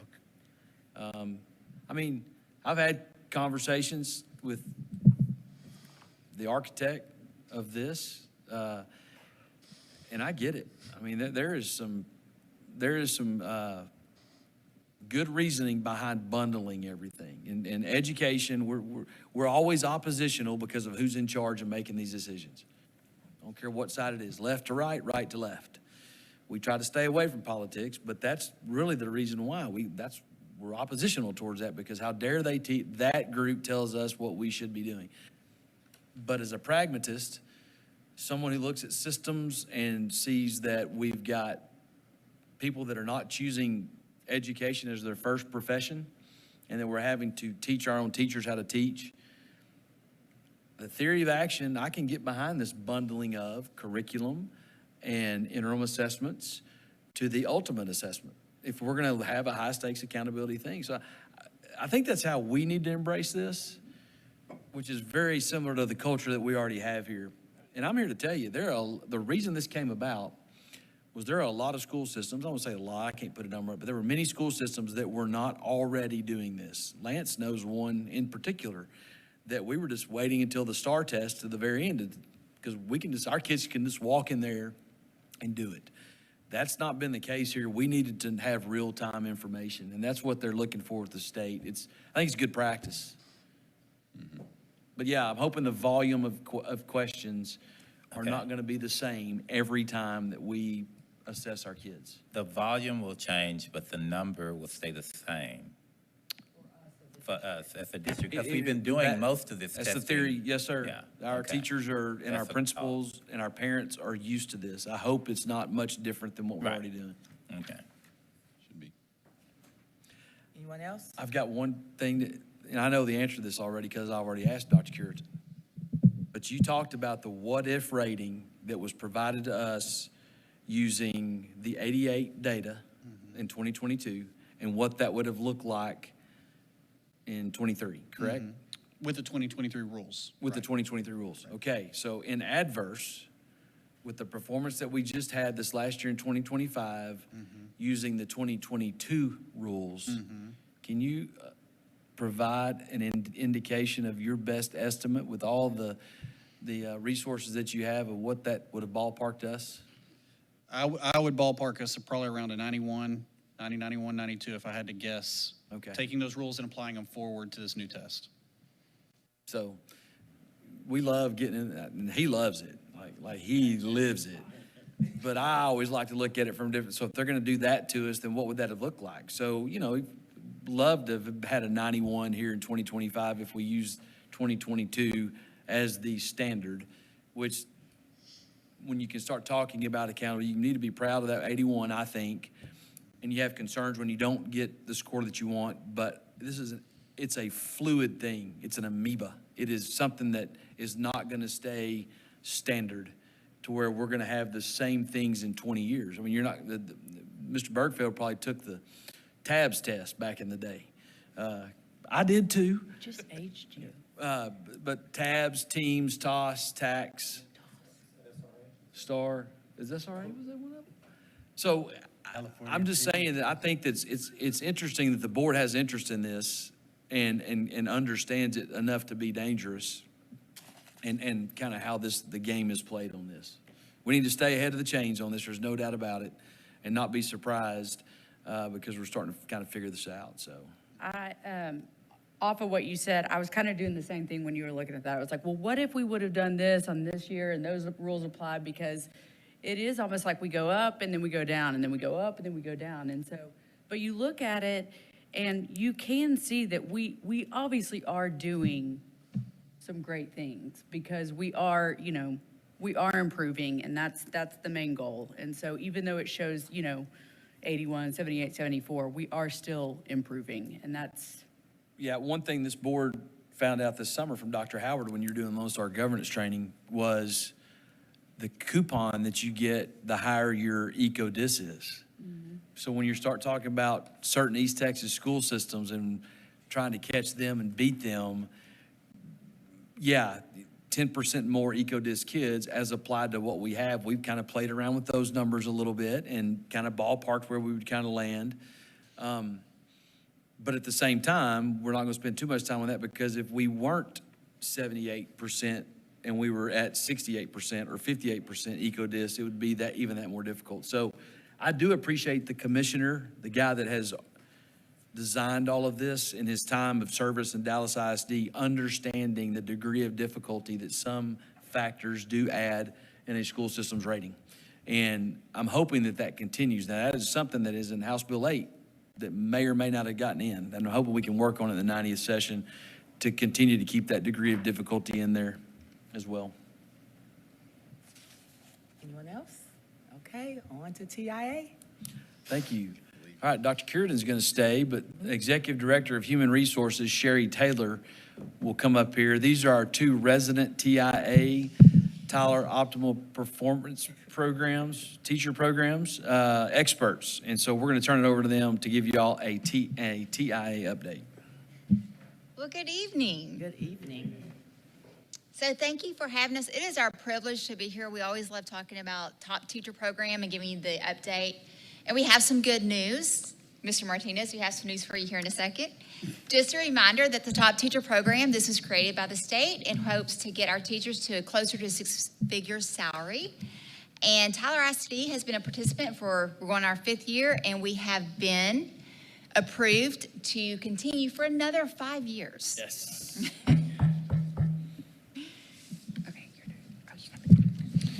Okay, so just to kind of provide some indication of what the TOP program is, if you need some recalling, the whole idea is that we want to be able to evaluate the relationship between teacher evaluations and student growth. So if teachers are growing students at a high rate, we would expect they have high evaluation scores.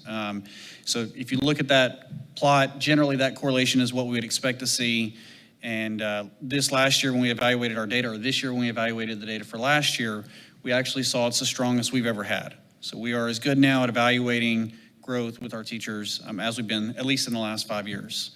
So the box just kind of indicates we can apply cut scores using this TOP program and then designate teachers based on where they fall in that square. So if you were a teacher near that purple arrow, you could be the recognized teacher and get some stipend. If your evaluation and your growth scores were slightly higher near that blue arrow, you could be exemplary. And if they were near the top, you could earn that master designation and get the largest allotment that's out there. Because it is a state program, it does go on a teacher's SBEC for 5 years. So when they get it, if they continue to teach, they keep it for 5 years, they continue to receive a stipend for 5 years. So these are the allotment amounts that were used this past spring, and this comes from our EcoDis numbers that are turned in the fall snapshot of 2024. 85% of this allotment went to the designated teacher, and 5% went back to the campus for our non-designated teachers.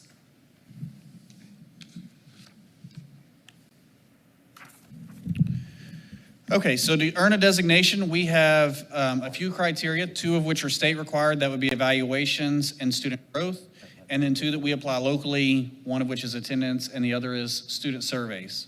So for evaluations, we evaluate the teacher's formal observation scores. We calculate the average of domains 2 and 3, essentially are all the dimensions of domains 2 and 3.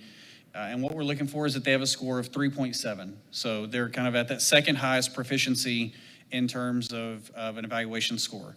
We also look at growth. So we look to see, are students growing? What percent is growing? All of the assessments that we report to y'all on, we include in TIA. So we try to do our best to quality control them. We've got CLI, which is our pre-K Head Start, M-Class for our early reading students, and then iReady and STAR. And there we look for at least half of our students, or 55% of our students, to grow or make a year's worth of progress. Ideally much more than that, but that's the minimum. We also include attendance with a maximum allowed to miss 10 days, and then we include student surveys that are given from our 3rd graders through our 12th graders as the final component. We mentioned this a minute ago, but TA, Texas Tech, they look for a very strong and a very tight correlation between student growth and evaluation scores. If we don't see that trend, if we're not giving our teachers with the highest growth, the highest evaluation scores, then we can actually have our system deemed as invalid. And when it comes to CSES, we're just looking at classroom instruction and classroom management. That's what domains 2 and 3 are. So, for our teachers who met the criteria directly, we had 295 nominations right now. We did meet as an appeal committee because teachers can appeal if they want a higher designation, or they're like, you know what, there's this one area that I'm so close, can you look at my appeal? We right now have approved 26 appeals. So we're sitting at 321 nominations for this year. And as you can tell, that continues to grow each and every year. Not only are we adding new nominations, but we keep adding eligible teaching assignments, which is going to give us more and more and more as we go. I will tell you that of that 321, we did have a few that have accepted promotions within the district, and they're actually administrators on the campus, so they're going to help. We can't send their name in for a nomination, but they're there to help teachers earn nominations on that campus. So we will submit the 24, 25 nominations that she just mentioned, those over 300. We'll submit those this fall, but we did just want to give you a quick breakdown of the recognized, the exemplary, and the master teacher numbers at each of our campuses from the 23-24 school year. So these are all confirmed. They are designated as on their SBEC, and this group collectively generated almost $3 million from TA, which was about triple what we had from the year before. So a lot of great teachers doing great things, and we expect that to keep going this year. And when we started bringing in $96,000. So it has been really good for our teachers, and we're proud of what they're bringing in. All right, any questions? Any comments or questions? Go ahead. Are we planning on adding any more teaching assignments this next year coming up, or what does that look like? Any more teaching stipends? Any more, not stipends, but like Eligible content? teaching stipends? Yeah. Yes, sir. So we've added 86. We've added, it's about 80, 85 eligible positions. So in terms of teachers, it'll be a lot more than that. We added a high school this last year, so we've got basically the 4 cores covered: math, reading, science, social studies for the most part. And then we added a good handful of CTE positions. And then we'll kind of keep looking and see what we can add every year. What is the window again when we add in? So the 24, 25 cohort that just finished, we're submitting their data. We'll hear back from them in the spring. We're currently in the 25, 26 cohort, and that group, they are currently eligible. So the 4 cores at the high schools, the CTE, they're eligible through the end of this school year. So May of 26, we'll collect that last bit of data, see how it shakes out for next August. This time next year, this report will have that group put in there about how many were successful in those additional courses that we've added. That's right. Got it. Thank you. And that's a big deal. Just a little background on that, because y'all have heard me talk about this. K through 8's been living this for 5 years, but they've been living whether it be NWEA MAP, whether it be iReady, the beginning, the middle, and the end assessments that we've been given K through 8. Why have we not been doing it for high school? Mr. Jones isn't here tonight, so we can kind of throw them under the bus a little bit. Good practice is good practice. I don't care if you're in 3rd grade or if you're in 12th grade. And so but at the same time, we wanted to get teachers rewarded for the work that they've been doing. And so we actually have implemented the data, the assessment at the beginning, and then we're waiting for the STAR result at the end. Dr. Gropel has promised that we will be looking at one that actually has a beginning, middle, and end for these other subject areas as well, right? Okay. We were supposed to be doing that anyways, but I understand we were derailed. I'm looking back there at the chiefs and the school supervisors and everything, and so we will be looking at that again. Okay, good. Go ahead. Just clarification, make sure I'm remembering correctly. On the designated teachers page, where you have the going from 2022 to 23, 70 up to 23, 24, 277, was that the year that we expanded it to all the campuses within the district? And that's why the numbers jumped up so significantly? Correct, yes, sir. That's what I thought. I just want to make sure. It would have been great if we, Yeah, we had just, these lower numbers were just on just a handful of campuses. Right. Your J-Pro campuses, I believe, was kind of something wasn't working for us. And we kind of saw on the horizon that the state probably wasn't going to start giving us the financial flexibility that we all deserved, that they were putting more money into TIA and less money into basic allotment, less money into actual teacher raises. So this was a strategy that y'all approved to go district-wide. Right. Funding for this project. Texas Tech is administering, I guess I should say. Where does the funding come from? Every 2 years, your legislature meets and puts more and more money into the teacher incentive allotment. And we'll continue to do that. They love this program. Yeah. There are some percentages that are taken out of what these awards are for the district to be able to manage this. And then Texas Tech does charge us as well. $500 per nomination. $500 per nomination. Oh, really? Yeah. But it's all out of that TIA allotment. Okay. It's well funded. Yeah, So, just thinking about it, although the teachers didn't get a raise, the TIA was kind of benefiting those teachers that are excelling within the classroom. No doubt. Yeah. No That's doubt. what I thought. Yep, the outcomes are being rewarded. There's a lot of merit there. Finally, we've been saying that. Okay. One last thing I will say about teacher attendance and the survey. Those things are not looked at by Texas Tech. Correct. That's kind of a local crafted thing. Correct. Because we want our teachers here. I mean, as educational experts, as the governors, we believe that the teacher that we're paying the salary to, the expert in the classroom, should be there.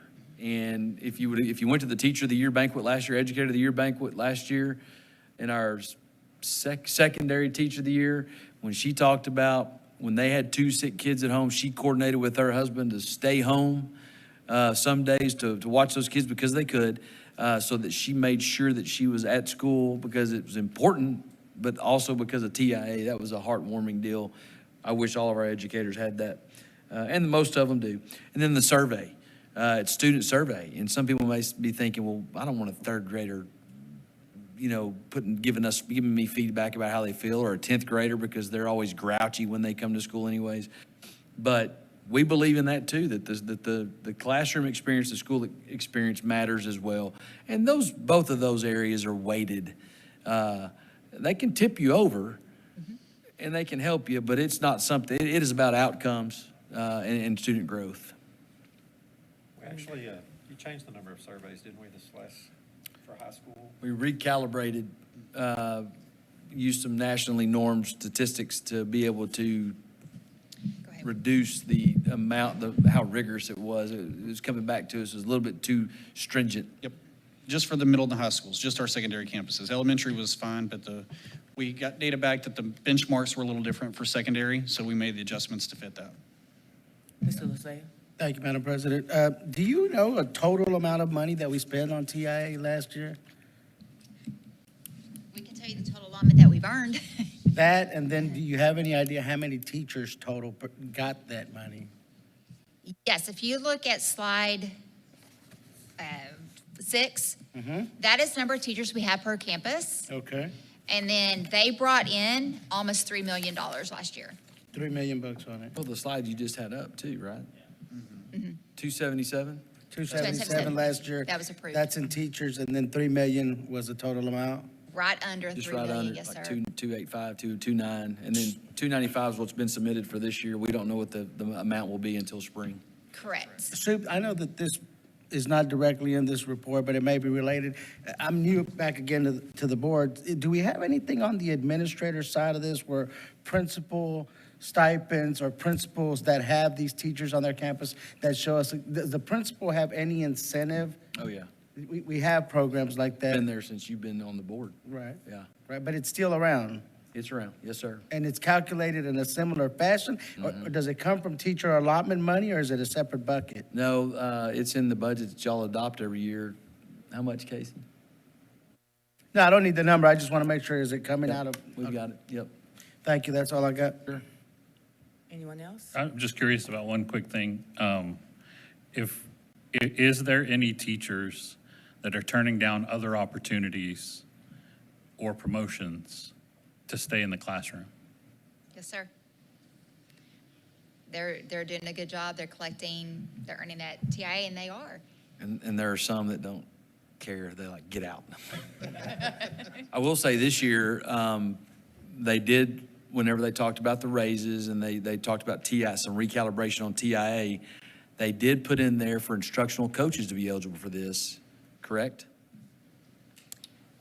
Master teachers, what we call master teachers, to where if they go work a certain amount of time. Yes. Explain that better than what I'm trying to fumble through. So, for example, where our master teachers could qualify as coaching 50% of the time. They have to be teaching 4 hours And out of then the day. teaching, teaching for 4 hours. We have a handful of campuses that are teaching that. Yeah, like 3. Not me. 2 or 3. Yeah, maybe. And we had more until they found out that And it has to be 4 hours a day. correct. And it's not 2 hours in And a it- conference period. It's and 4 it's hours in not front of kids. coaching, just going in there and going, attaboy. It is, you are responsible for the outcomes of those kids, because that's the only way you can get TIA when, and someone says, oh, you know what, I'll just stay in master teacher world, or whatever we call them this year. But there are 2 or 3 that have taken it on, and very proud of them to try to be creative and innovative to help drive outcomes. Personally, I like the design because from what I understand, those master's teachers, the 1 or 2 that I know that have gone back, they have those same kids. You know, it's 4 hours though, but they have those same kids that they're working with those 4 hours. So they are happy about that because they can possibly make a bigger difference with those kids with the amount of time that they actually have being a master teacher. And not TIA related, but down here, you got consideration for local policy, ELA, first reading. When you start talking about some 1882 type of creativity and innovation, you may be starting to see some different types of staffing models that could provide impacts where we need it the most. So I'm talking pretty broad there, but when you start talking about master teachers or a lead teacher being a part of a cohort or a bundle of other teachers and what they could potentially earn out of this, you're looking at some pretty cool stuff for qualified, quality people to stay in the classroom as opposed to becoming superintendent of schools. Thank you. Okay, we have our business, legal, finance, consent agenda. Does anybody need to pull anything? From A through E? I move we approve items A through E. I second. All in favor? Aye. Aye. Any opposition? Motion's carried. Curriculum instruction consent agenda, A through F. Do we need to pull anything? Madam President, I'd like to pull item E. Item E. Okay. Can we get a motion from Madam A? President, I move that we approve on the consent agenda for curriculum instructions, item A, B, C, D, and F. Second. Oh, go ahead. All in favor? Aye. Any opposition? Motion carries. Let's discuss E. Consider approval of agreement with Beyond Therapy Education Solutions for supplemental staffing. Yes, thank you. Spoke with Dr. Gropel a little bit about this earlier today, so just still want to clarify a little bit. This is for services, specifically for speech language pathologists, and I know we're short-staffed, and so that money, I guess, my thing is, how much do we think? We know it's going to cost more than $100,000 because it's on this agenda, but how much do we think it's going to be? I think it's very difficult to accurately project what it will specifically end up as. We do feel like it's going to be pretty significant based off of the short staffing that we have in the speech arena for those contracted services. I don't know the number of positions we had allocated for this need. I would say we have 5 or 6 openings in this arena. So you already have those dollars allocated for those positions. That would supplement this cost, and I don't see it exceeding those costs significantly. But for me to give you an accurate 100% number to be held to, I just can't do that based off of student needs and the minutes that are needed to meet the IEP goals based off of the individual students. Okay. Ms. Russell, 5 or 6 employees, do you have a ballpark of what that costs with benefits and everything? I mean, it's going to be at least 400,000. Right? Yeah. Yeah, it's gonna be, by the time you all in, $500,000. Yeah, and we actually have a tracking mechanism this year to see the costs associated with vacancies, because we really do want to evaluate that when we get to the end of the year and see what it is costing the district. And it's hard to say unless you set it up front. So we will have some more information later. So I'm okay with $500,000, but if we start approaching that on spending this, would it be okay if y'all bring it back to our attention later? So, hey, Yeah, because we'll keep a there's good no eye. amount on this. That's the No, only- we'll keep a good eye on it. Yeah. I don't want us having to make budget amendments No, or there's, whatever. so with the uptick in enrollment, again, it just kind of exacerbates, because if you're going to be gosh, 15%. What are we, 16% special ed now?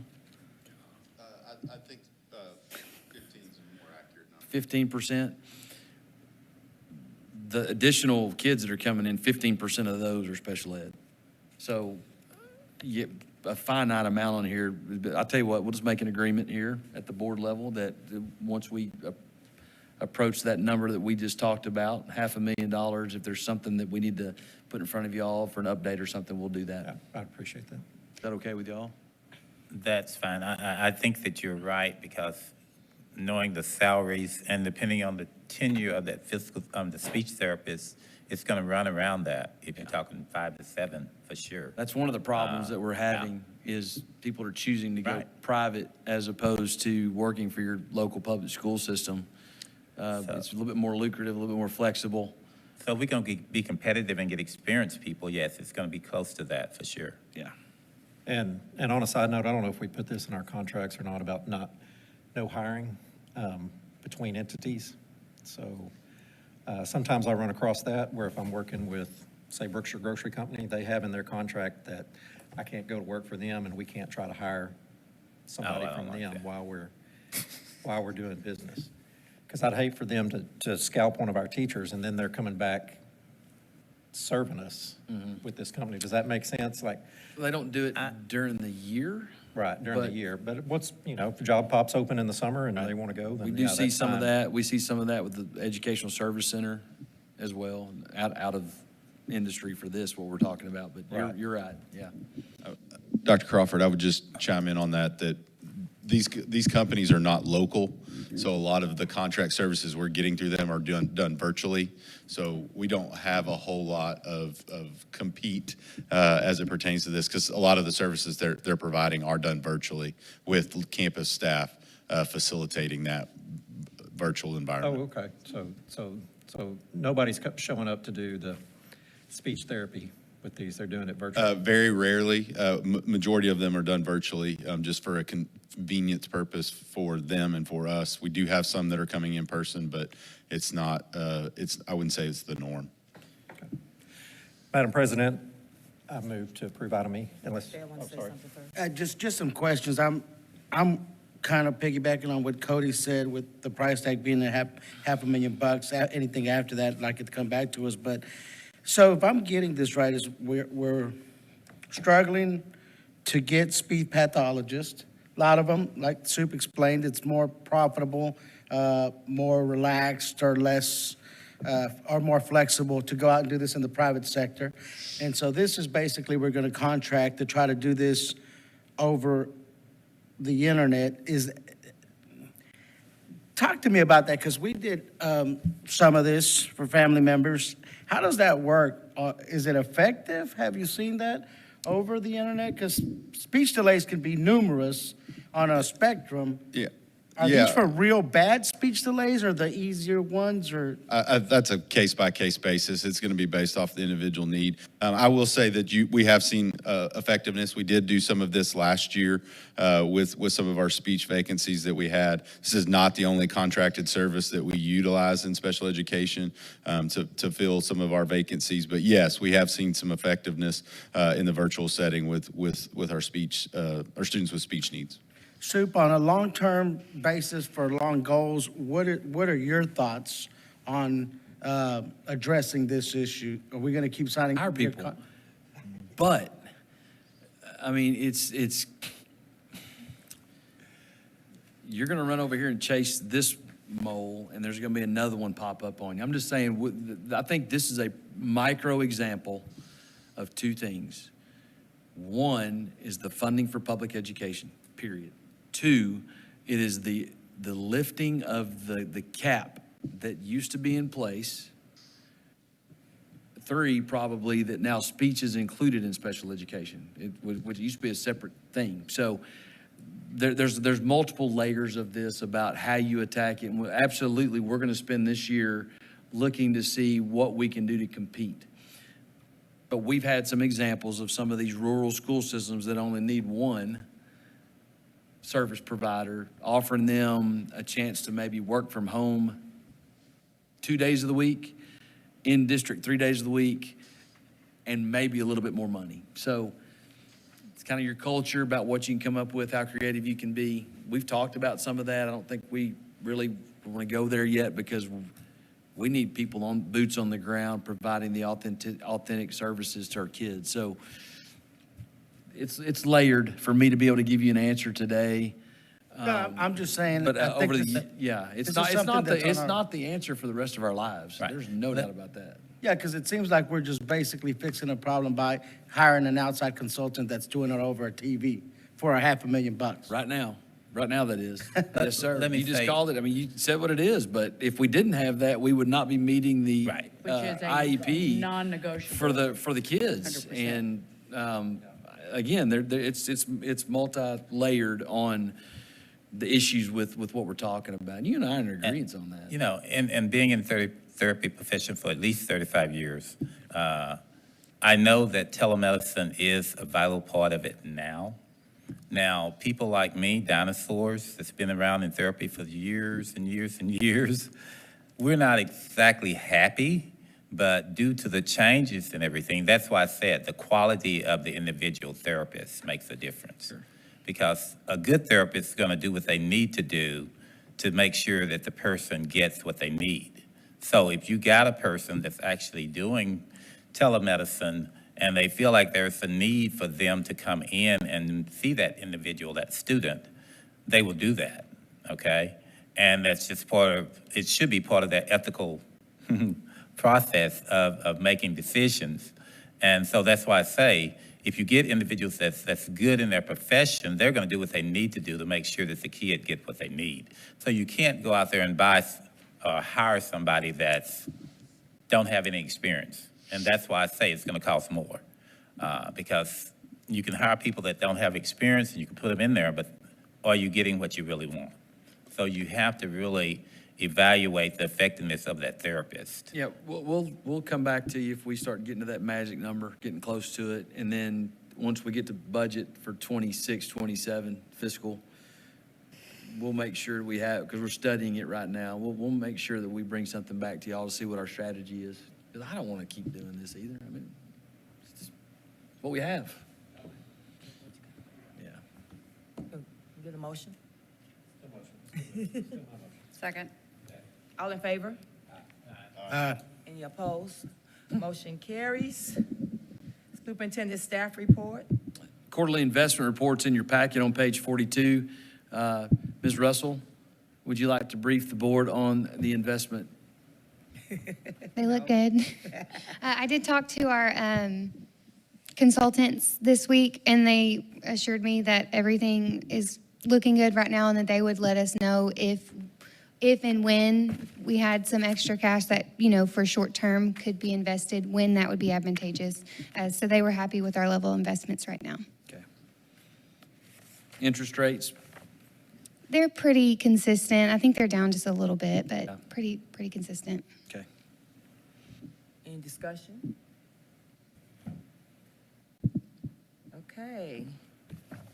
Local policy, ELA, first reading. ELA first reading. If you have any questions about that, certainly feel free to call me, but this is kind of an exciting time for this board to consider at least policy for the future, for innovation, transformation, or reformation where we need it within our school system, either doing cool stuff or maybe getting some of our campuses going in the right direction that we need to. We don't have too many of those left. But as far as being able to consider that, this policy is in front of y'all. If you would like an in-depth conversation more, please call me. Please call Dr. Markle. He's kind of our resident expert on this, at least the context and content of what this policy will cover for us down the road as y'all consider some pretty cool stuff. Okay. Future business, October 20th, 2025 will be our regular meeting. We will now adjourn back into executive session.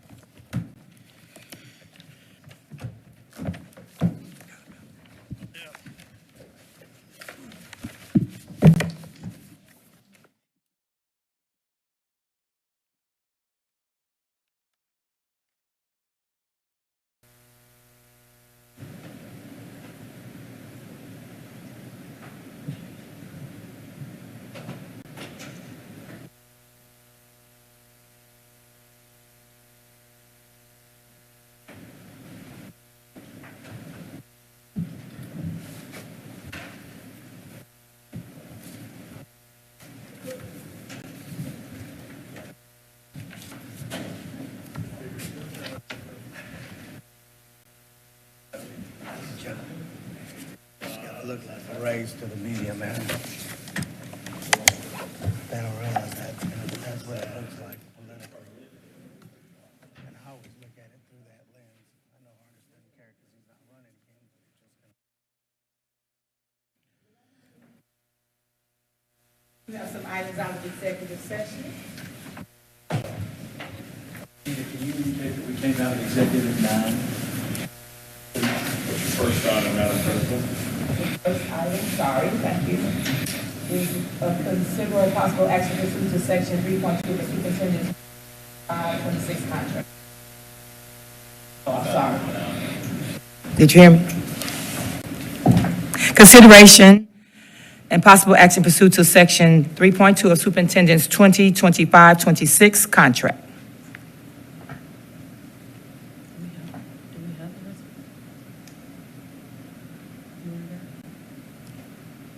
I move we approve the superintendent's contract consideration of item 3.2 and 4.2 of the superintendent's contract. Second. We do it that way? All in favor? Aye. Aye. Anybody opposed? Motion carries. The second one is the possible action and agreed resolution with TEA. I move we approve the resolution between the TEA and Tyler Independent School District. Second that. All in favor? Aye. Any opposing? Motion carries. I move we adjourn. Second. All in favor? Aye. Anybody opposed? Meeting adjourned. It was lovely being with y'all. Take care, see you next week.